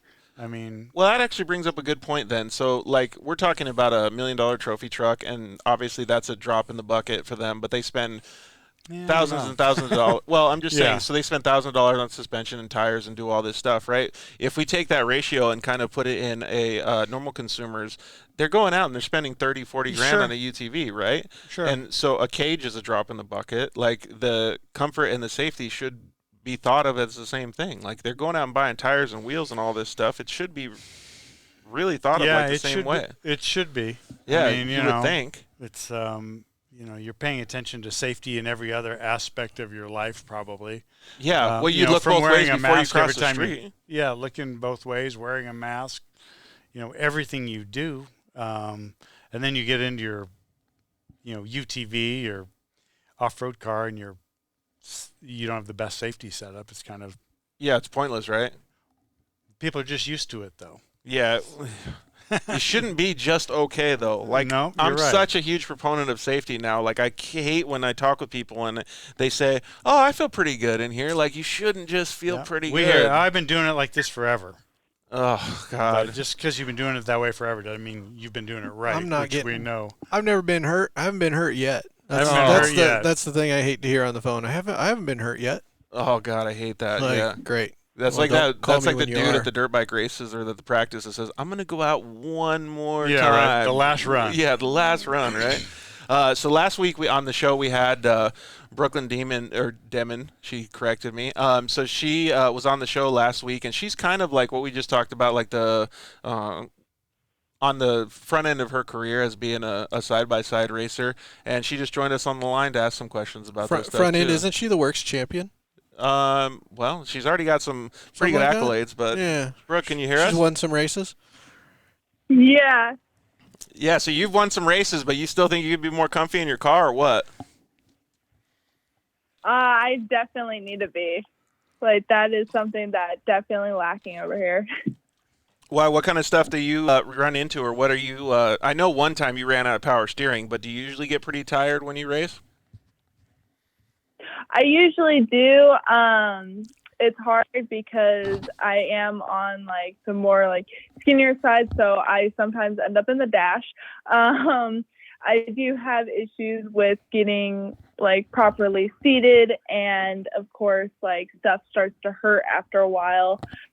So just trying to figure out where I'm most comfortable, and I usually start like my body starts getting tired, not from racing, but from like what I'm doing and like the harnesses and stuff. So definitely probably need to get a hold of you guys and figure out what's going to be comfortable, because the more comfortable I am, the harder I'm going to push and the more comfortable I'm going to be in the car. So are you in a shell type racing seat now, or are you in a suspension seat? Shell type racing seat. So it probably just doesn't fit you properly. Probably not. We try to get like a smaller one to like, so I wouldn't like move anywhere. And then I still end up going somewhere. Well, she's pretty tall though too. So like that's one of the issues that I had that Jeff and you helped me figure out, was being tall and skinny. Like you have to really like be able to look and see the different seats, because most of the time, like just like clothes, like if you're skinny, the seat's usually short, right? But like guys were able to figure out one for me, and she's pretty tall too for a girl and skinny. So it'd be nice to be able to show her the right seat. Well, we got a lot of sizes, and that's the beauty of a quality seat. So I don't know. I know there's more than 20 sizes. We've got really small stuff, narrow, some, and we know just like different brands of clothing or different types of shoes fit different people different ways. So different body types, we can recommend a different type of a seat. Some people have taller torsos, longer legs, different things like that. So just with all of those combinations. This might be a dumb question, but so the seats come in all different sizes, right? But you're not talking about just like tall and like wide. You're talking about the bottom where you sit, how it every goes dimension. down your legs. So some have a tall back, some of them shoulders, short, different width shoulders.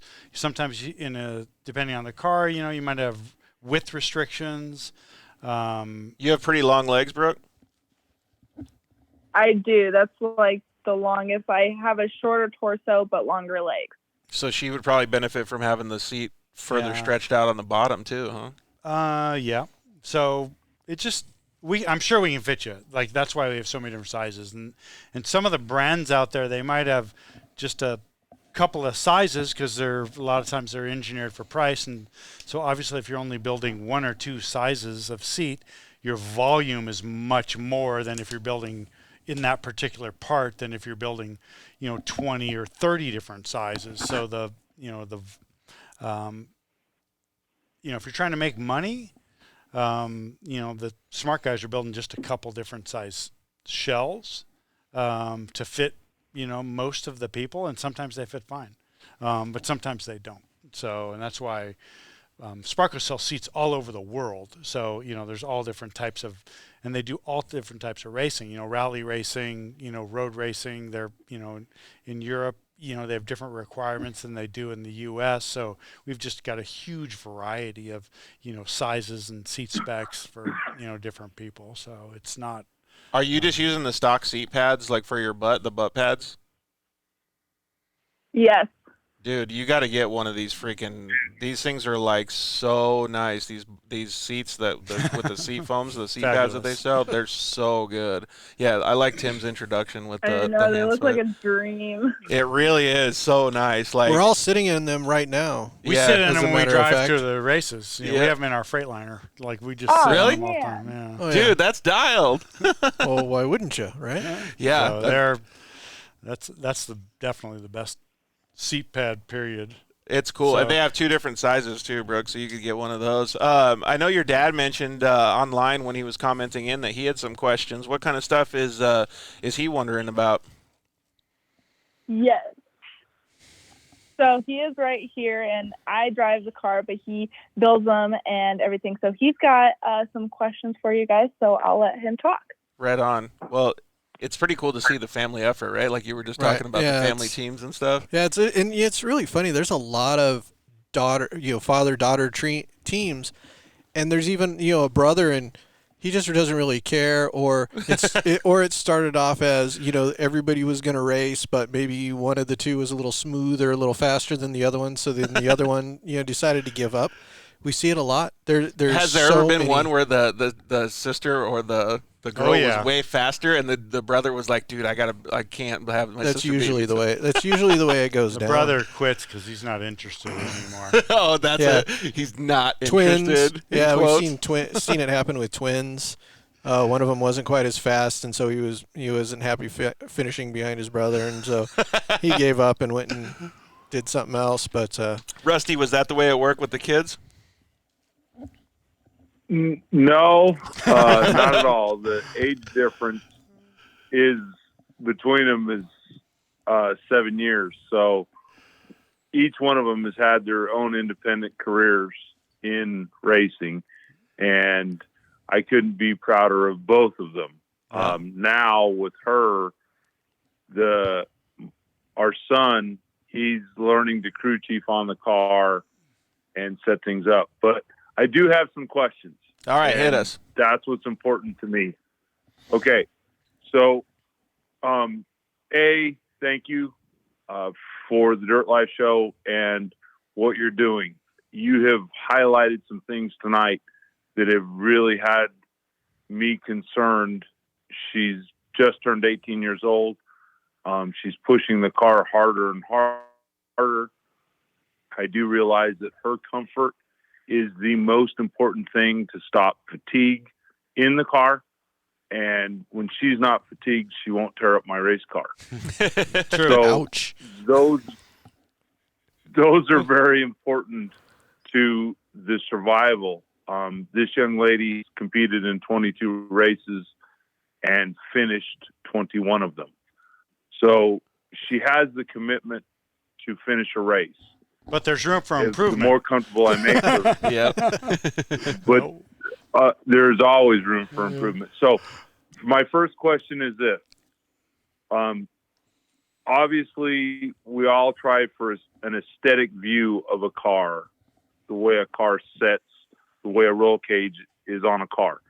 So my question straight off the get-go is, if I was to bring you the car without a roll cage and let you fit her in the seat so that her head height and her vision was where it needs to be, and then the roll cage I put on top of it was to give her good head clearance, because you pointed out the fact of 12 inches of expansion between 6 inches in a seat belt and 6 inches in a body. Those issues concern me to where the distance is from her helmet to the roll cage. Yep. Sure. I mean, we could fit her without a so one of the things cage. that I caught on real quick was, you just said it a little bit ago, is that the roll cage bar that's behind the shoulders is very important. So yeah. if you do something like that, does that also give him the option, like, to kill two birds with one stone, because he can put it where it really needs to be after the setup of roll cage as a second part of the phase? Yeah. So how much room does she have now between her helmet? Are you concerned that there's not enough space now? I am. I come from dirt track racing, which we always measured. If you get a fist in between the top of the helmet and yep. the roll cage bar, you know that. and old technology. And for me, I'm realizing at 6 feet, almost 1 inch tall in her, that I need to make the car more comfortable for her. And I need to set the car up for her better and better and better. The more comfortable she is, the better my feedback is, and the better I can set the car up. Yeah, absolutely. So I guess the answer to your question is yes, you could bring it to us without a cage on it. I've ever had a situation like that where we need to. Yeah, what's the reason you would want it without a cage? So then he could build the cage. Right. That's what he's talking about. So then he can build a cage with enough headroom for her. Got it. He's obviously not going to build it with 12 inches because it would be the tallest thing out there next to the water truck. Right. But he at that point can then take all of his measurements. Like, seen guys that are really big and really tall go have custom dirt cars built because for the exact same reason, because they put the halo up a lot higher. I've seen them build tall sprint cars for super tall guys before, and it's the same deal. So he could then give her enough room side to side and above up to the roof. Again, he's not going to put 12 inches on above her head if she's 6 feet tall already. It would just be huge, but he could definitely at that point build the cage so she has plenty of room for movement. But if she's in the seat properly, she's going to move a lot less than improperly. So that's a thing that I just learned is that you can do it in that order. Make sure the seat is situated properly, and then build the cage on top of it. But you can. So I think one of the issues is like that seat bracket you brought us is they're not trying to get the seat as low as possible. I mean, a lot of people are using off-the-shelf stuff. That one was 3 inches higher than the stock bracket, and it was $700. And so different classes have different restrictions, so you may not be able to, cut the chassis up or whatever. So maybe you can't lower it. Or what car is she in? Well, the problem we have, gentlemen, is the next class she moves up to puts her in a professional class. To run in the professional class, she'll run a fuel cell. The fuel cell for most Can-Ams goes under the seat. That eats up that floor space on the bottom for getting her seat down. Right, it doesn't drop it all the way. It doesn't drop it down below. Yeah, exactly. Nick's got that in his car, and it fills up that. So how like we did on mine with those seats for the guy from Yuma. Maybe you can explain it a little bit more. Drop it down. So in the Can-Am, the way they built their seat mounts, you've got it's two height adjustments, and then you could build a bracket to even drop it lower down the frame rail. But you're talking about like that Pyrotech fuel cell, correct? The one that fills up the entire area all the way up to the bars. So so then they could only go to the. Does that even allow you to go to the lower position in the Can-Am? No, it doesn't. It forces you to stay position. In the highest position because it's like a 20-gallon. But they wouldn't need a slider. 25 gallons. No, if she's the only one in there, she wouldn't need a slider, so she could basically be right on top of the cell. But that's still only to kind of correct. But just as you did in my car with that Evo XL, we got it down to where it was almost the height of the factory seat. And Tim drives for people that don't know, Tim drives an X3 as well, a 4-seater. And that's part of, I guess, what I'm saying here to you guys is with what you've described tonight, you have taught me a lot about her comfort.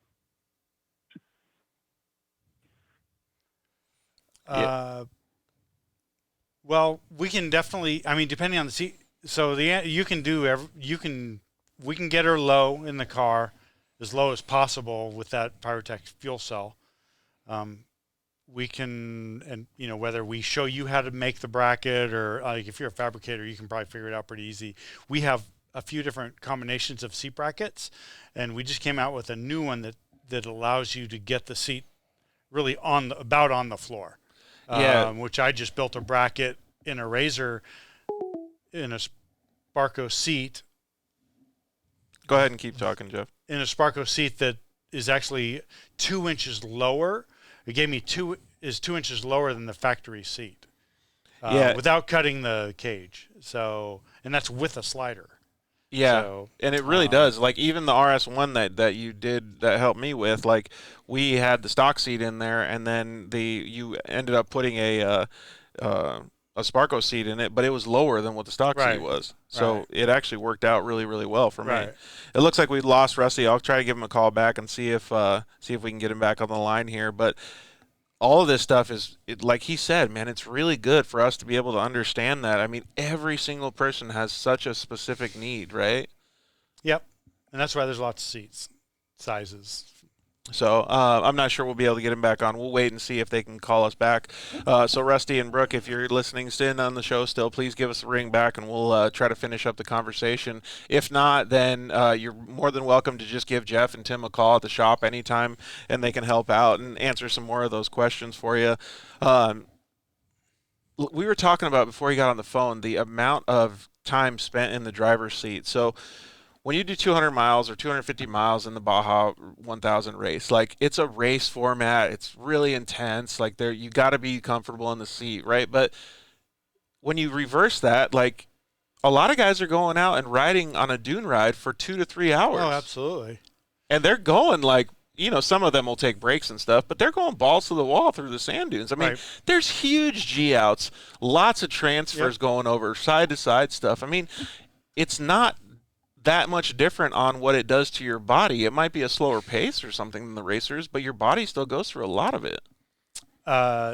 Yeah, if you're secure, I mean, the G-forces at the dunes are the same as the G-forces are anywhere, right? I mean, so really that's what you're talking about, is when you're, the terrain being equal. I mean, it's not going to be, it's different at sand dunes is in Baja, but different places in Baja, there's but there's hundreds of bed, but the reality is there's hundreds of thousands G-forces, of people, right? So you're going left and right and up and down, right? And so you're hitting, if you're hitting a hole and it's 2-3 G's, you're a 200-pound guy. I mean, like, dude, yeah, it's going to be 2 or bad. 3 G's in a race car are the same as in a sand car. It's the same as in a UTV. You know what I mean? There's only a couple thousand people that go to Baja, though. There's hundreds of thousands of people that go to the dunes. Oh yeah, so really, you need to be safe both places, right? And the amount of movement you're going to get in one of those cars, it's and the reasons you're moving around are all the same. So you got to be restrained the same. The basic theory is all the same. Even just seeing you see the videos from the Glamis sand drags, and those guys moving around over there, and I mean, some of those guys, like, they just move around in their they're just bouncing around in the seat just because of the bumps, even at the sand drags, and it gets sketchy. Yeah, it does, 100%. We call loose seatbelts dune tight. Yeah, dune tight. So you know what I mean. You go to the dunes and nothing's gonna happen. And everyone, I'm painting everyone with the same brush. Obviously, I shouldn't be, but the reality is, it's possible I can be accused of it too. You're not cinching the heck out of them. So we kind of, when we're talking to a racer, it's like, how tight do you keep them? Like, and then you say dune tight to most racers, and they know what you're talking about. And they go, yeah, maybe a little tighter. Yeah, because they're lying. They want to lie to you because they don't want to admit they're wearing loose belts. Yeah, you need them tight, because every single person's been guilty of running loose belts. But the problem is, with a loose belt, you go forward and then you hit your belt and then it whips your head forward, and then so you have that much more leverage. Yeah, so you're hitting twice, right? So it's like, it's the inertia. It's like swinging a hammer. Even just watch the wheelie videos. Guys practicing doing the wheelies coming up off the dunes, and so you see those guys come down and they whip forward and practically hit their helmet on the steering wheel. That's a good point. And it's a case of their belts, if they're even shoulder belts are even on, they're just barely tight and they're coming forward in them. And that's why you see so many accidents and injuries happening to some of those guys. Over there is they're just, not in the car tight. So when something goes bad, it goes bad. Yeah, it's just crazy. Bad. It's just crazy to me to understand that. I just want everybody to be safe, man. That's all I want. You can only lead a horse to water. Can't make them drink. And there's a lot of injuries, and no one's ever blaming it on their setup. Yeah, that's right. It's blamed on the seat, or they're blaming it on the seat, on the harnesses or whatever. The seat, the harnesses, on the brand. So yeah, makes sense. They never blame the beer they drank before either. Depends on the beer. It could have something to do with it. The hydration could have something to do with it. Well, so what do you think is going to be the craziest part about going to the Baja 1000? Why I try to get Brooke on, and do you think it's going to be the new terrain? The craziest, man, that's hard to say. That's why it is Baja. That's why it is the Baja 1000. That's why it is the Baja. Well, so I was thinking about this earlier today. Like, 2020 is obviously a one thing to worry about when you go down there, because who knows what the hell is going on with just all the weird stuff. Are people going to be able to fix their cars? Are they going to be able to eat the same stuff? Is their diet changed when they're pre-running? Are they going to run into stuff? Then you have Kristen just said there's different terrain now. Obviously the trail, the course is different. Off-road guys adapt. I think the new terrain's new for everybody. So I think it's all the same. And the fast guys will be fast, and it'll. I'm sure there'll be some great stories at the end of it. Score does a great job. Do you guys have favorites that you think are going to do well at the races here? Of course we do. B.J. Baldwin and Ray Griffith. Always a threat. Yeah, exactly. Well, I think we got Brooke back on the line. Hey, what's going on, guys? Sorry about that. We have some Wi-Fi issues. So, what was your dad going to say when we were finishing up with him?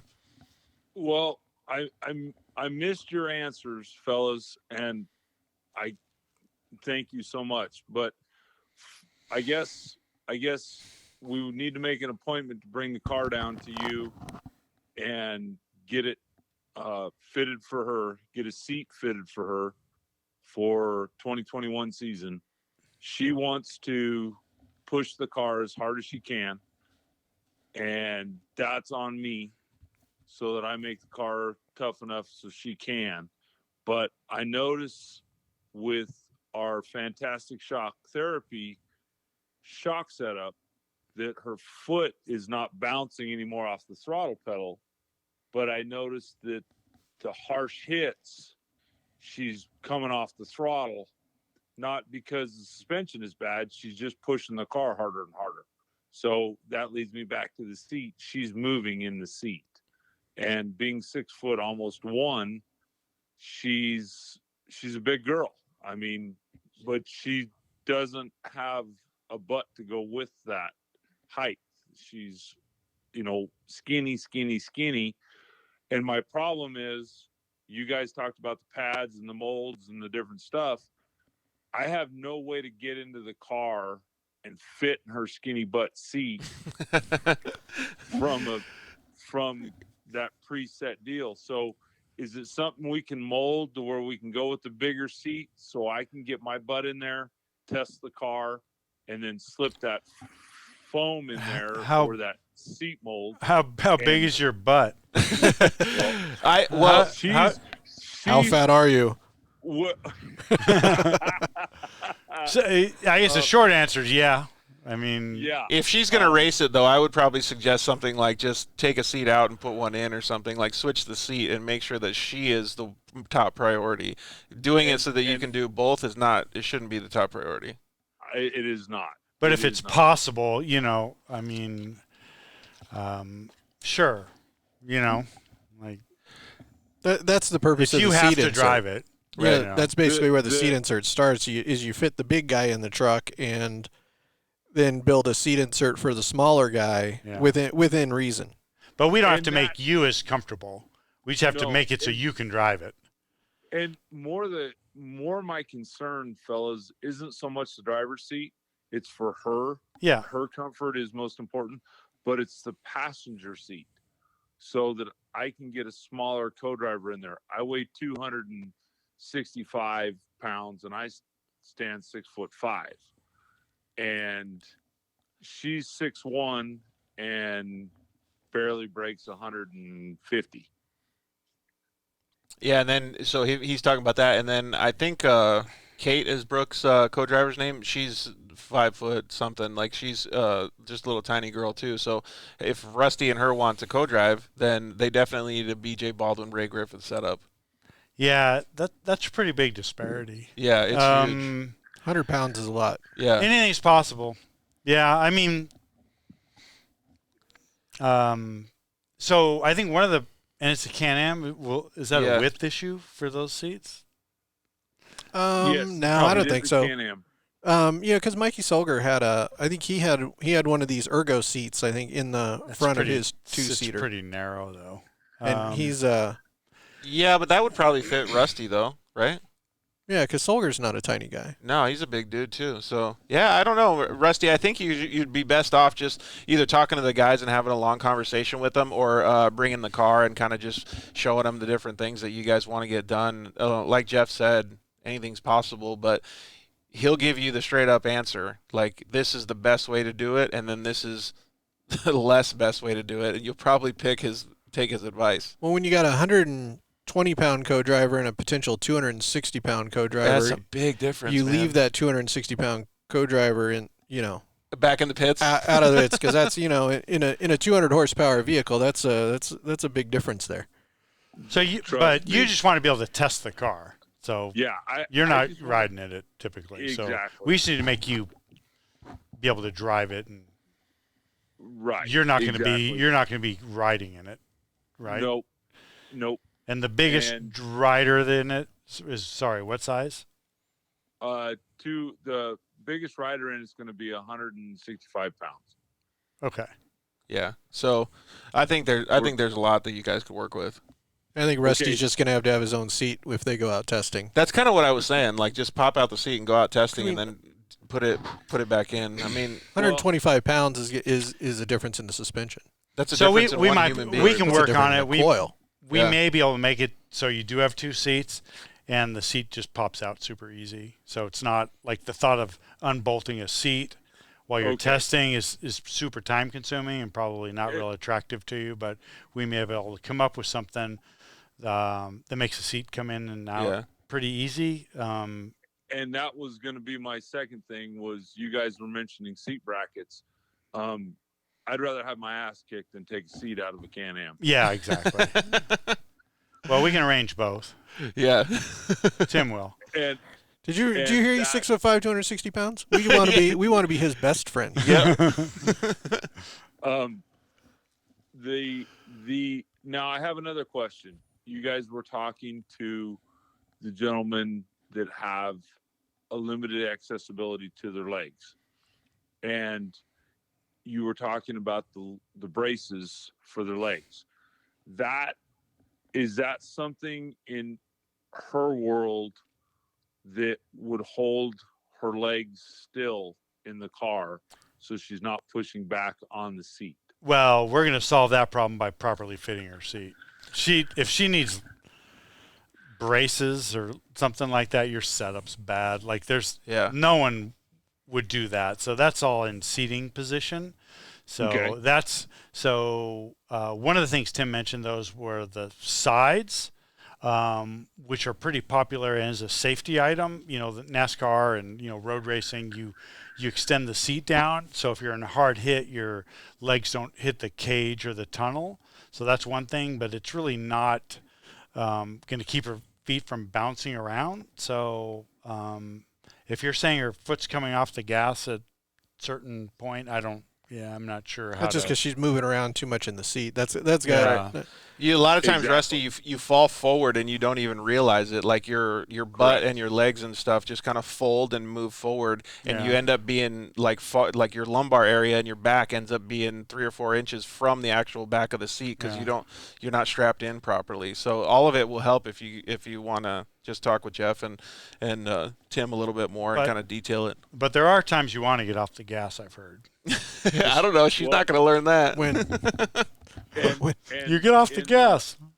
In the last race, she actually was in Billy Long's car, and it's a Lone Star Can-Am. A Lone Star Can-Am, and that particular car, we didn't fit her separately for Billy's seat. We strapped her in, and when I strapped her in very, very tightly because the seat had a lot of room in it. Well, one thing that I know, Rusty, is that Jeff had showed me a bunch of times. I go, dude, I feel tight in here. Like, I'm secure. And he goes, dude, tight is not necessarily the way it's supposed to be. Like, you can crank down the seat belts as much as you want, but if they're not in the right position where they're holding you from the back of the shoulders or even the lap belts, it's not gonna make any difference how tight you get them. And that is when Jeff spoke of that earlier in the show tonight. That was what impressed me, and that's why I want to bring the car down without the cage on it, so we can get the seat properly set in the car correctly. Good idea. Yeah, you should be able to get your seatbelts. Honestly, and people work too hard to tighten their seatbelts. If they're set up properly, they're not that much work. I mean, you set them up so they're as short as possible, and the mounting positions. I mean, it's like we've got some cars that you could get in and effortlessly tighten the belts on and be more secure than you've ever been in anything, with ratchet belts or anything, just because the belts are set up right. It's unbelievable, actually. So once you feel it done right, it makes a huge difference. So one of the things that I like most about what Rusty's doing is that Brooke is still young and she's entering the side-by-side, starting to race professionally and stuff in 2021. So he's giving her the opportunity to be safe in her next step of her career, right? I think that's amazing for a family effort, just like we talked about, because he's first and foremost treating it like a real racing effort. And I don't mean that it wasn't a real racing effort before, but he's going into the next level, right? Like, it's so awesome. Rusty, I suggest that you pay attention to the later portion of the show, because we're going to do some stuff. Tim's going to be our guinea pig here, because they have this seat setup thing that we're going to show people what they can do, where they should mount the harnesses and different things like that. So even if they aren't able to come down like you are to Arizona and get custom fitted for the seat, or have Jeff and those guys look at you, you can at least make a little bit of changes to what your current setup is in your current car. Very good. And George, thank you very much. And since I am on the phone with both the gentlemen that run the program, we need to talk soon, because I want to get in on the schedule so that we can get the car in and get it done. No problem. Yeah, sounds good. We'll get it done. Yeah. All right. Well, thanks very much, Rusty. We really appreciate it. And thanks for letting Brooke and her mom come down and eat some tacos with us last week. That was pretty awesome. Hey, man. we didn't get tacos. We missed you. You guys had In and Out. I had a granola bar. Got into my desk. So, hey, man, thank you very much, Rusty. We really appreciate it. Please tell the girls we said hello as well. Awesome. Thank you, guys. Oh, thanks, Brooke. Thanks We'll see for you calling later. in. Bye. I really do. I admire that. Like, first of all, it's a good dad, right? But that's an awesome way to look at the program. Like, if we're going to this next level, I have to push to that next level. Not just like, oh, okay, we can turn pro and go drive the same car. Like, yeah, and it's funny when you see it with the dad and daughter, dad and son, and we see a lot of it here in town, because there's a lot of racing families that have been multi-generational here in Tucson. And the Banghart family, it's crazy. The Jones family, dad's raced, the kids have all raced, the grandkids are now racing. And it really just, watching that trickle down, right now we've got, there's a girl from here in town. They started racing her dad was a former, I think he was a late model champion or something. John Foley, a guy I went to school with. And then, the daughter got to be 13 and she started driving in a little Hornet car. right. Now she lives in the Midwest and she's racing dirt modifieds with the big boys. And just recently I think she's the first girl to make the A main at like the Super Nats or something for the IMCA stuff. Hell yeah. So, watching these, and these dads and their daughters or sons or anything kind of go to that next level when the dad's been doing one thing, and then, they get the kid into it, and then they just go full bore. And like she worked a job, saved a lot of her money. She pays a lot of her own way. It's not like awesome. her dad is footing the bill either. And so she's got the responsibility of moving to the Midwest. That's a big deal. And she's running this car herself. She doesn't have a crew out there really. She has another girl that flies in from Phoenix every once in a while and helps her and gets some help out at the tracks. But I mean, dude, I love hearing those stories. These family deals, it's Dude, we should get her on the show one of these days. That'd be super cool. I think she's coming. I think she's coming back for the winter. Well, dude, you be my agent. Line that up. I know a guy. You know a guy? I know her dad. Just don't make him mad. Hey, so we've been talking about a lot of racing and stuff over the past, couple hours, but let's talk a little bit of trails with Billy Slade. You on, bud? I'm here. What's going down, dude? You've been riding a lot lately on the trails, huh? Yeah, I've been a little bit of everywhere lately, so glad to be home until New Year's for Glamis. So, gonna take the time and get some stuff ready around the house, and I'll be back out there. Where you been lately? So we did Oregon in September into early October, And then from there, we went to Sand Hollow for the Trail Code, the UTV Sport Mag. Dude, that place looks sweet. I definitely want to go there. Have you seen that, Jeff or Tim? Have you seen that camping area or their OHV area? Where is that at? Sand Hollow, Utah. Oh, yeah. Yeah, Coral Paint. It's actually a state park, so it has a massive lake that you Looks can do amazing. wakeboarding, trails, rock crawling. They got sand dunes. It's kind of a mecca of almost any type of riding that you could possibly think of. Dude, I'm so into it. I've seen all the stuff that you post on social media, and I'm like so jealous, man. I want to get over there. Has there been stuff that you've seen over, because you've been riding, like I said, a lot. Has there been a lot of safety stuff that you've noticed over the past few trips? Or Yeah, unsafety? yeah. I mean, Or really, I guess unsafety, lack of. yeah, I'm sure most of it is probably lack of safety rather versus safety. But I think, in all these sports, I think people underrate their safety. They instantly go to a cage. And that was going to be one of the questions that I had for more of an enthusiast, non-race program. I mean, and George was talking about that a little bit ago, where these cars are $20,000, $30,000, $40,000 now, just buying them. And then, most of these cars that you see out there are $50,000, $60,000+ cars, and there's not a lot of safety. So in more of a sport rider or enthusiast, I guess what would be the minimum, I guess almost like a package that you would say, this is technically what I would consider, stage one in safety that you should have if you are out in a UTV. Well, before you answer that, Jeff, because I know you guys have a good answer for that, but let's go back to one of the things that I said before, Billy. Like, don't go out and just necessarily buy a package from one of the accessory companies and put harnesses in it, because the stock stuff isn't that bad compared to a shitty harness and seat setup. And if you don't know what you're doing, you're gonna be taking steps backwards. So just leave the stock stuff in unless you know how to prepare it and how to do it. Like, I can't stress that enough. We go to the dunes, and myself and my crew chief will go to different campsites, walk around the campsite, and make sure that people are set up properly. We'll give them a beer. We'll hang out. Like, we do this stuff because we care, and it's really, really unfortunate when we see these people dropping so much money in just the cool shit, because it doesn't help.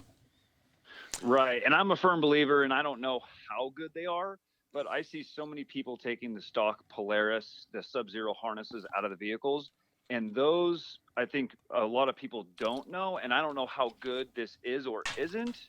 But for players to put their name on it, the slowed restraint system, like if you pull back a factory Sub-Zero harness up at the shoulder area, there's actually an attachment point that I'm assuming a front end collision, it's actually a slowed restraint system versus an instant shock to your body. So maybe you guys can answer how good that is or isn't.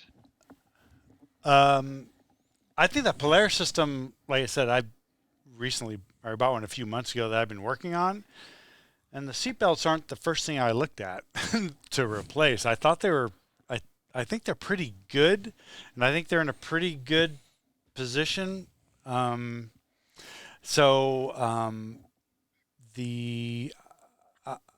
messed around. I got a Turbo S Velocity, so it doesn't have that 6-point system in it. But at the dealership, I messed around with it a little bit. Right, and I'm speaking more on the factory ones that aren't adjustable. They're more like an aftermarket harness, not the Click 6 that are. I think that's a pretty good harness.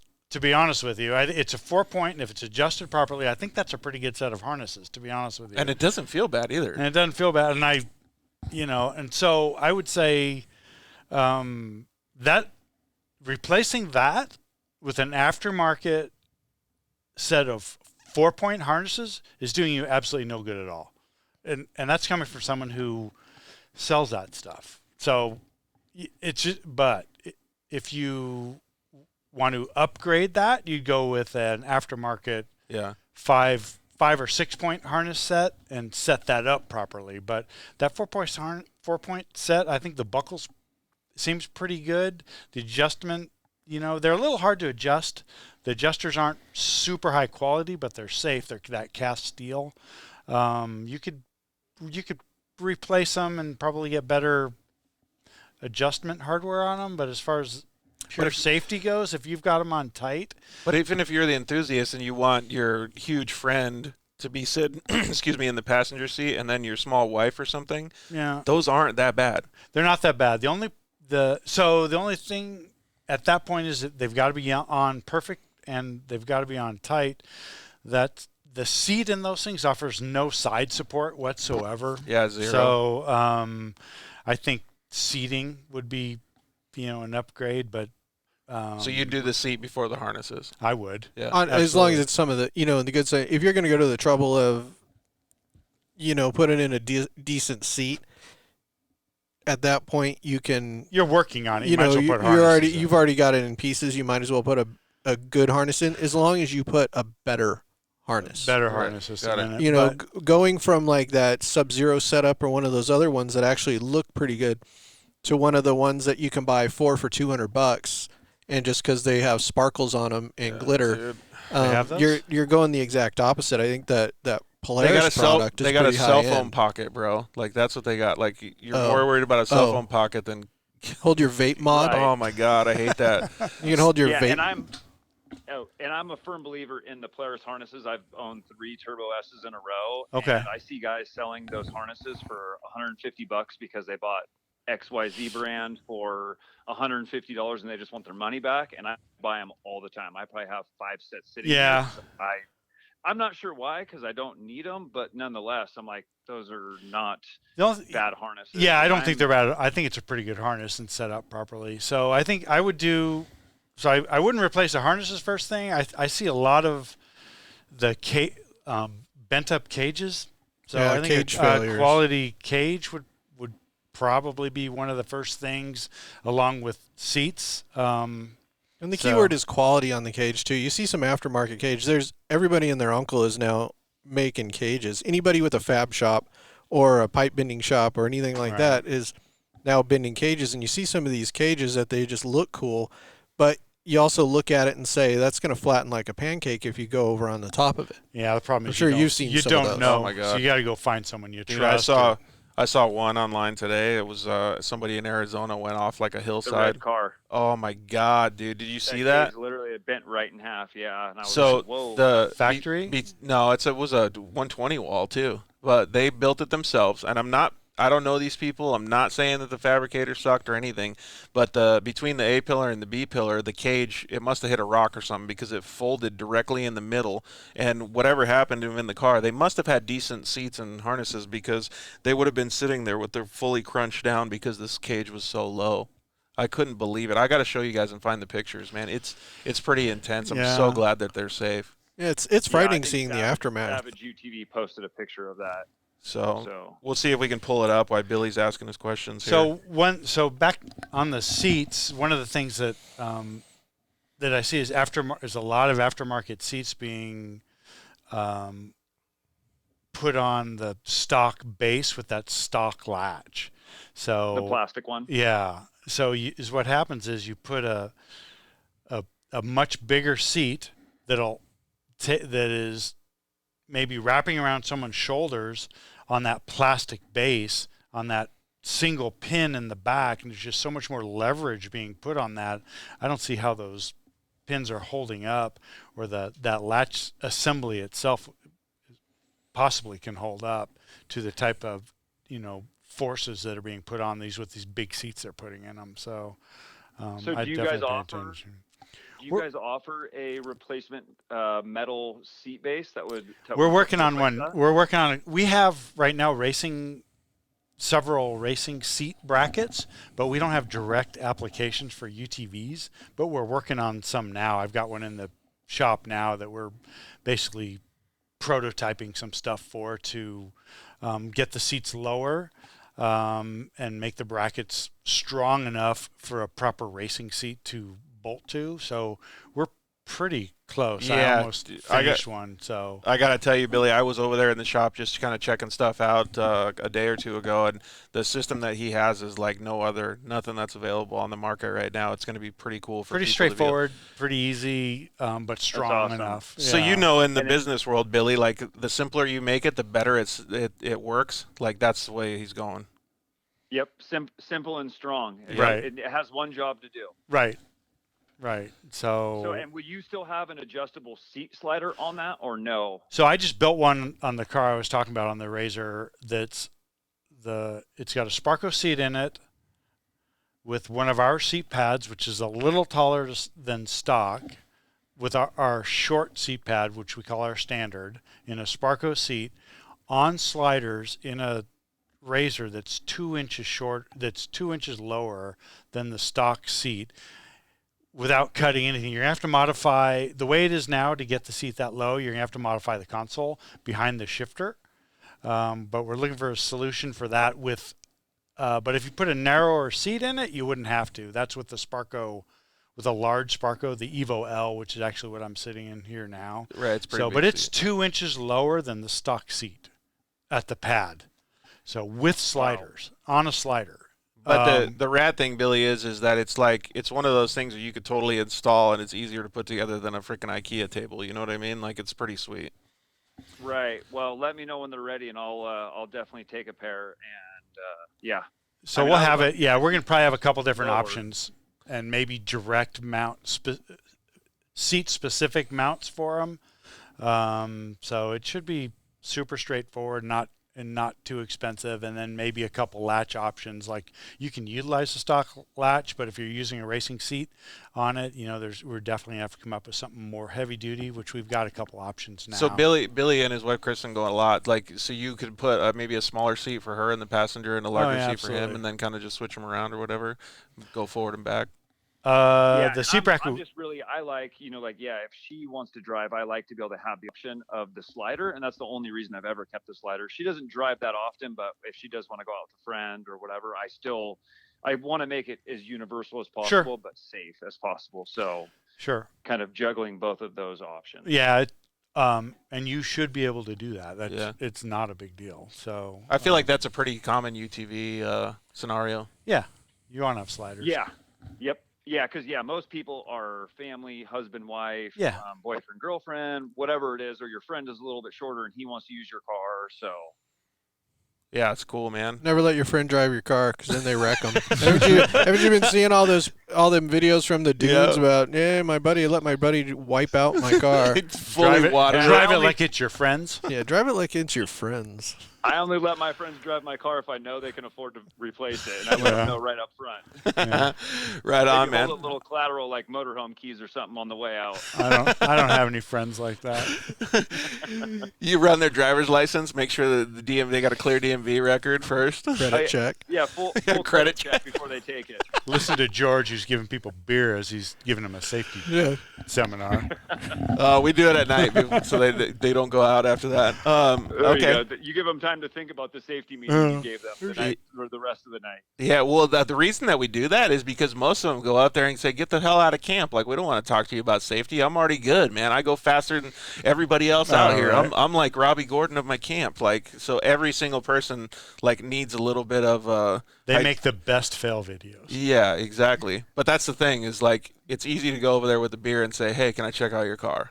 So it's way more beneficial for them to drink a beer in camp while we're adjusting their seatbelts and wait an hour before they go ride than to ruin a whole weekend. So, well, people getting hurt's bad for everybody. Yeah, 100%. So it's bad for the desert, bad for everyone. What'd you say, Billy?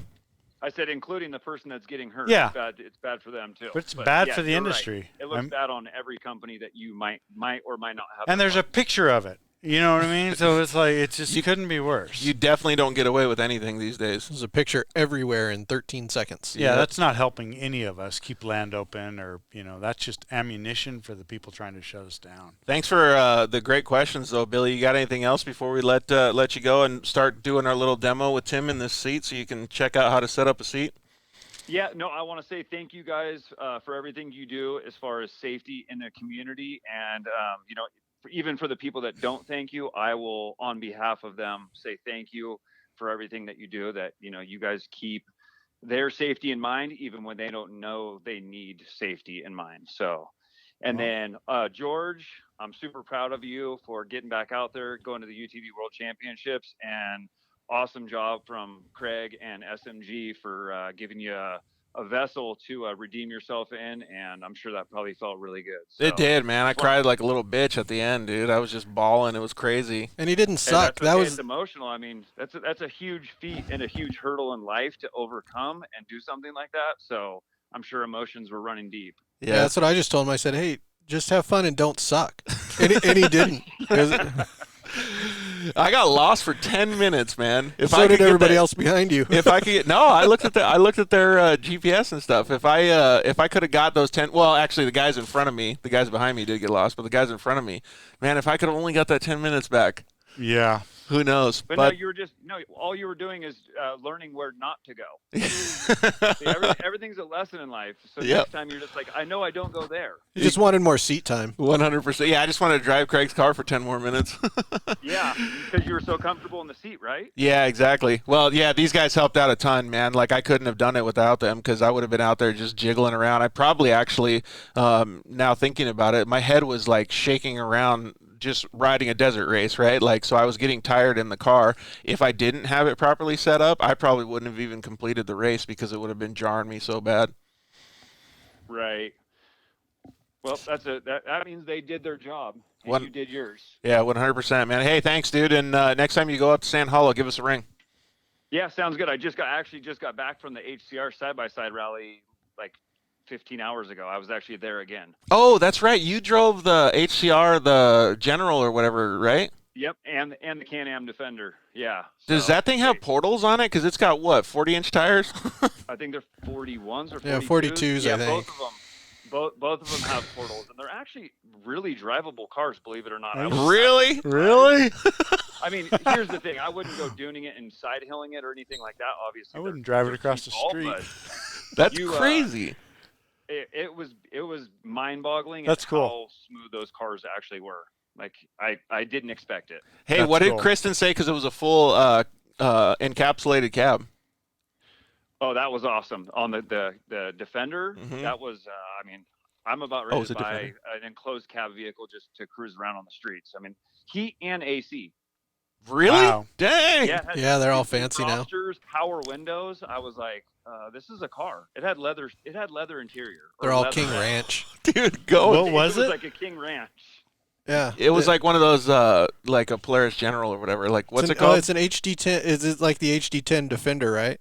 Yep, it was a limited. Yeah, and I did a full like walk around video of it, so I'll make sure I get that on my page and post it up. But it's pretty cool. And Polaris actually makes one now called the North Star Edition, which of course, is the competing models with each other. But yeah, the evolution of these machines is crazy. I can't even imagine in another 5 or 10 years of, I mean, what they'll be like. It's crazy. Yeah, I just showed him the picture of Kristen standing on top of the wheel, and this is showing him that vehicle, man. That's crazy. Check the box on the loan payment, and only $50 extra a month. You're gonna 20 years. This baby be mine. AC, exactly. Just think, this will be paid off when your house is paid off. Yeah. No big deal. All right, homie. Hey, thanks so much, dude. Like I said, hit us up next time you go out. Sounds good. All right, you guys. Thanks for the time, and have a good evening. All right, thanks for calling. You as well. Bye. All right, so let's get into it, man. We've been sitting here for a long time. You want to take a commercial break, and then we'll come back and we'll do this stuff? All right, so hang tight, guys. We'll be right back.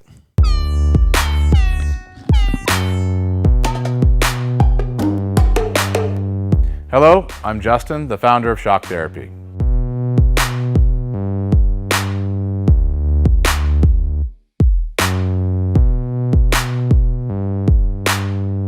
Shock Therapy has been around for 5 years, but we have personally been tuning suspension on off-road cars and race vehicles for over 25 years. We tune between 10 and 15 cars per day, every single day of the week.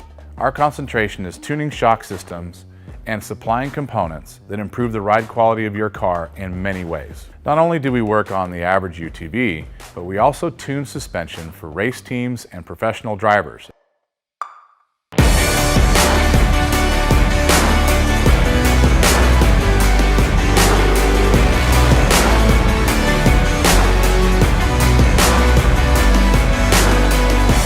We currently tune for over 87 race teams in Best in Desert and Score. Our clients and race teams rely on our suspension components to allow them to win races and keep them safe. Suspension is a moving target. We are always trying to hit that target with every customer that we work with. Each customer's needs can be different, and we tune our kits accordingly.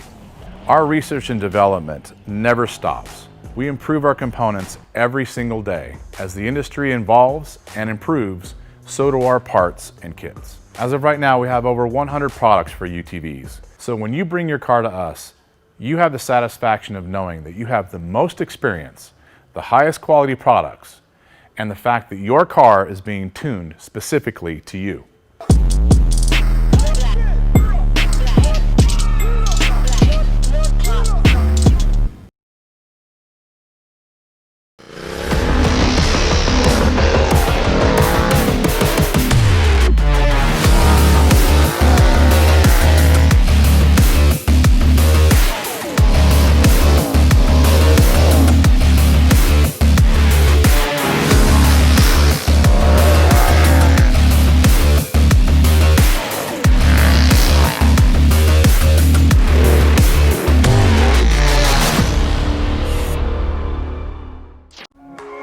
Zollinger Racing builds the best aftermarket products available.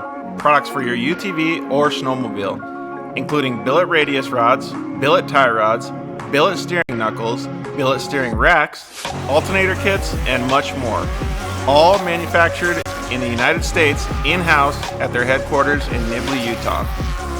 Travis Zollinger and his team test in some of the most brutal conditions, racing in places like the Best in the Desert Mint 400, Ultra 4 King of the Hammers, UTV World Championships, and many more. Visit ZollingerRacingProducts.com and use the code DIRTLIFE to get 10% off your next purchase, and join us on social media at Zollinger Racing Products to see our products in action.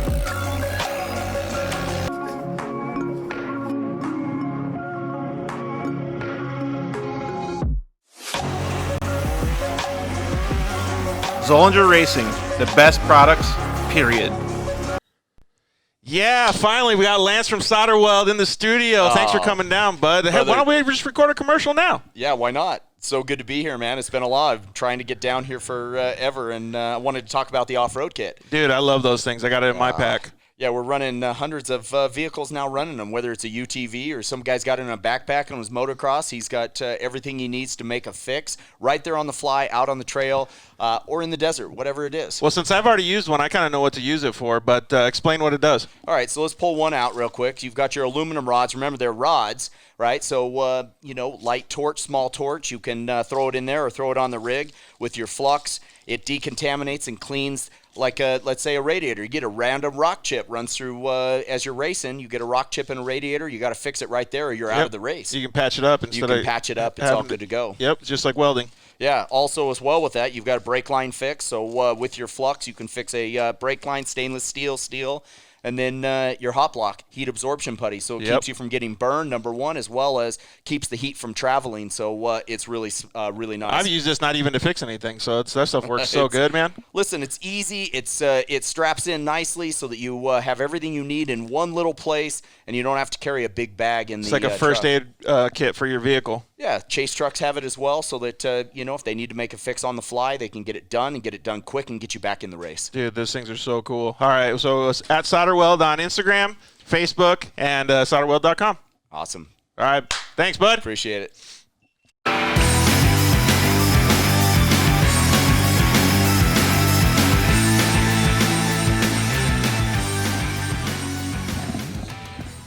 All right, thanks for staying on with us. We really appreciate you guys. Hopefully you guys can just hang out for a little bit longer. I know the show's running a little bit long, but we're going to do some pretty fun stuff here. We'll probably actually take this out and put it on YouTube as its own segment. We're going to show you how, well, first, Jeff, you want to do it, how not to put somebody in the harnesses, and then we'll do how we should put somebody in the harnesses? Yeah, so this is just a typical 5-point setup. That my lovely assistant Tim will so this put is a together. they've got a rig here already kind of designed up, and you can see that it has adjustability on it. So we're going to go over how to actually set up your seatbelts a little bit and get you guys a little bit more associated with what it should properly be when you actually do it. Everybody has a different set of harnesses, and everybody has different latches and different seats and stuff like that, but most of these things will go along with however your setup is. How bad is that? It looks terrible. It looks pretty horrible. Okay, for me. so this is a real typical setup. So let's turn Tim a little bit more towards. There you go, right there. So as you can see, the shoulder harnesses. This might look good to a lot of you because maybe how your setup is, but what's going on here is his shoulder harnesses are coming up over his shoulder, so they're going up at an arc, obviously. Yeah, so it's low on the bar in the back. It's too low. So when you tighten them down, obviously all the pressure is downward right here, and he's compressing his spine. Right. So the other issue is it looks like it's pulling his left shoulder down almost, like he's like. Yeah, how it's where right now, just the way I'm preloaded, it's killing my lower back. Yeah, it looks like it. And you can probably can you move around in it?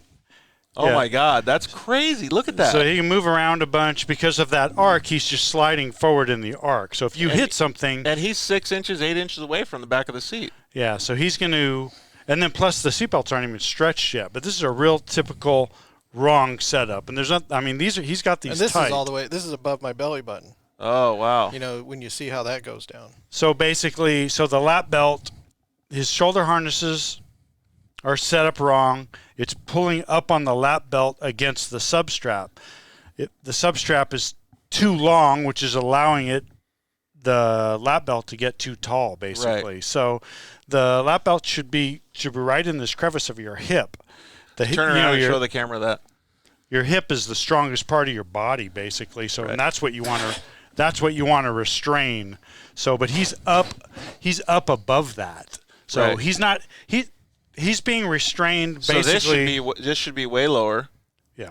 And then these should be at a different angle. These should be pulling back, not down. So if he hit something right now, his body would probably go. The energy, his body would roll forward in the belts as it can without, like you can do it.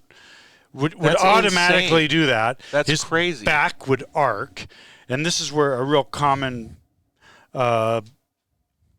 lumbar injury. L4. Right. Off-road guys, they all break.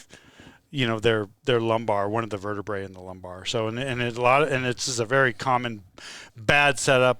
Spines compress. It's just completely loaded. So it looks like the bar in the back is like down here. Yeah. So it's like it's pretty low. So what I can do is I can loosen them in the back actually. All I'm doing here is I'm just going to raise the bar in the back. So now the belts are going this way, and then if you can't see them on the camera, the belts are kind of going just straight back. They're going straight back off of his shoulder, directly back, and then. Does that give you the opportunity to tighten those more, or? He can, but I can tighten them in the back too. So he's going to correct the substrap, and this is actually an adjustable substrap. The whole thing goes down. So the substrap just pulled the lap belt down. So now the lap belt is across his hips. Right, which is basically the strongest part of your body. So now substrap's short. This is an adjustable substrap. Not all cars have that, but you can pre-adjust your substrap. Right, and get it pretty close. And if you have 2 different size drivers in the car or whatever, or 3 different sizes, and you're not going to, and it's not adjustable substrap, we'll run multiple substraps. Right. Because that's the only part that's really hard to adjust. Yeah, gotcha. Let me lower the back. While you guys do that, Alfonso Jimenez chimed in and said, this is probably one of the most important shows. It's crazy how I thought I was just after a comfy seat, but should probably be after something a little bit safer. I think that's the way a lot of the people think. Man, that looks so much different. So now his shoulder harnesses are pulling him back in the seat. Can you move forward? So are you trying to move forward the same way that you did? He can't move forward. Yeah, he can't move forward now. Wow, that's insane. And the pressure on my lower back has changed. So now you don't have that like downward pressure. Right. So now his spine's not preloaded. How does it feel? Like does it feel like it's like hitting you right here on the hips or anything? Well, yeah, it's like right on your hip bone, so it comes right across your hips. just sitting here like this between you two that could start kicking my ass or something, it's uncomfortable. Right. But in a G-force But situation, yeah, going through but the as dunes, far or- as But your shoulders don't hurt. No, my shoulder doesn't hurt, and I have a back problem from a car accident. Right. Which just that adjustment from down being pulled down to being up level made a big difference. It's entirely changed. So he just basically got all the travel back in his spine. So what are the fundamental things? Maybe you could turn over a little bit, Jeff, and kind of point this out and tell us. So we just said a bunch of the stuff. We concentrated on the shoulders. The two things that I did here is I raised the shoulder harnesses and we shortened the substrap. The substrap is what it's doing is it's pulling against the shoulder harnesses, which makes sense. Some people, when you say substrap, you're talking about the one that crotch goes between strap, your legs, substrap, yeah. Submarine strap. Yeah, but submarine. I think this came from people thought it was to keep you from sliding under the belts. In a Formula car in the old days, and you had a 5-point harness, you were laid back so much that without that belt and you got in a front end crash, you could go under your lap belt. I see. But when you're sitting vertical in a seat, you're never really going to go under the seatbelt. Makes sense. So, but what the primary function of that in this seating position is to pull against the shoulder harnesses. If you didn't have that connected, and he was pulling on the shoulder harnesses, all it would do is pull up your lap belts. Got it. Yeah, so I can loosen these I can loosen these up to where I can move forward like this, but that lap belt's not moving. Right. So I can't. So he's still restrained, but his shoulder harnesses are loose, and he's moving as much as he did before when the harnesses were adjusted. Remember when we referred to dune tight? Yeah. So when you're even in that situation. So in dune tight, see how much. So you hit a G out or you stick the front end, your body slams against the belt, and then your neck whips forward. Which kind of goes into the same thing about. So when I do this, and and lean forward with the loose belt like this, and this is all tight down here, I can feel it in my lower back again. Oh, okay. So it's just a combination of all those different things. Yeah, it's like, your back is the strongest when your spine is straight. It's like if you're lifting weights. Right. Or you're lifting anything, you want to keep your back straight. So that's when your back is the strongest. Your back can take a bunch of G's if it's in line. Right. If it's not in line, if you're One of them is gonna crooked or whatever, yeah. if you know how your vertebrae all together, if you're, if they're touching in one way or another, if you're going forward or going backwards or whatever, there's space. Right. If you're, if you're having a bunch of injuries, there should be space in between them, so your bones shouldn't be smacking together. You break your back when your bones smack together. That's so. crazy, I mean, man. it's just like a spring blocking. So, but now he's completely restrained. He can't move forward. If he gets in if he sticks the front end, he's going to go against the belt, but his belts are going to progressively stretch. So Right. it's not going to go and then stop. It's pretty crazy to see. Maybe stand back a little bit, Jeff, so we can see you as well in the camera shot too. It's pretty crazy to see how much just that simple adjustment did in the comfortability and the safety. Yep. And one of the things that I think would be most interesting for our audience, it's pretty clear that he's safer, but you're not hurting sitting in the seat. There's so many people that get car sick in the dunes. There's so many people that come back and they're like, oh, my back hurts. I'm not going to go. I got to drink a beer back at camp. Like, I got to chill out. I'm not going to go for a night ride. Or Yeah, it's the whole compression. Like you said, I've got a lower back issue, and when it's pulling down, and there's so many people that have the same thing from a car accident, motorcycle, falling down some stairs, whatever. Everybody complains about their lower back. Right. Lower back. Every phone call we get about a seat has something to do with somebody's lower back. If it's a racer, a lot of the guys have been around a long time start talking about lower back. So that the big difference is the correct positioning of your shoulders, and explaining to people that it's amazing. Like Jeff said, we talk about 90%, but it's 99%. Other people don't. When you tell them, well, your lap belt is to hold your hips down, right, and your shoulder belts are to hold your shoulders back. I'll be, oh, well, that makes sense. Right. And it's just something you've never thought of. Yeah. I mean, even like we were talking before, like it doesn't look like you need a pad because it's not rubbing you the wrong way. Like, Nope. well, dude, it must be somewhat comfy because you haven't listened to them yet, and we're just sitting here having a conversation. And if it's like this, he doesn't need a stern strap. Right. Because they're not coming off the side. Yeah, because it's stuck, right? That's crazy. They're not coming man. over. They're not coming over the sides of the seat, which you see in a lot of the cases. We and a need to lot of share the shit out of this racers. video so we can have a bunch of people get safer, man. So, all right. Well, it's been a while. We've had a pretty long show. You guys stayed late after work. I really appreciate it. So, Are we on overtime? Are we we collecting overtime? No. Oh man, you're gonna No. get it. You got in and out. You're going to get paid exactly what you're worth. Again. Well, yeah. So there's tons more that you could teach everybody, and obviously I'm still learning, and you've taught me a bunch, Jeff. Both you and Tim have done huge things for my side-by-side racing career, and even after, just helping people like what we're doing on the show tonight. So I really appreciate you guys taking the time, man. It's Glad pretty to awesome. do it. It's super cool. So, if anybody wants to get a hold of you guys, what's the best way? I know that already 90% of the people that called in tonight and had questions are going to get a hold of you. So what's Our the best contact way? information's on upr.com. Okay. So just get a hold of us through there. Sure. They can electronic mail us. It's this thing that happens on the on that the electronic computer. So, and you guys can always reach out to us too. We'll try to connect you guys as well. What's the Instagrams? UPR _off-road racing and UPR _racing supply is the two for the business. So. Okay, cool. So I think we put those in some of the stories that we had on social media earlier today, as well as some of the posts that we had. So go ahead and slide into these guys' DMs if you guys don't feel like, I don't know who sends emails anymore these days, right? So you said you like them, but I don't. We're easy to find. Yeah, we're always here. And call the boys. So, and if you guys ever want, come have tacos and hang out, and then come down to the shop and check out some of the stuff that they have. They have tons of other stuff. I don't know if you guys could see the stuff they have in the background. They have mirrors. They have, I don't know. We didn't even use this camera angle, so we set up another camera angle to show you some of the gear that they have. What did I call it? Suit. It was outfits. I called it outfits, but I was already told race suits. How many race suits they have?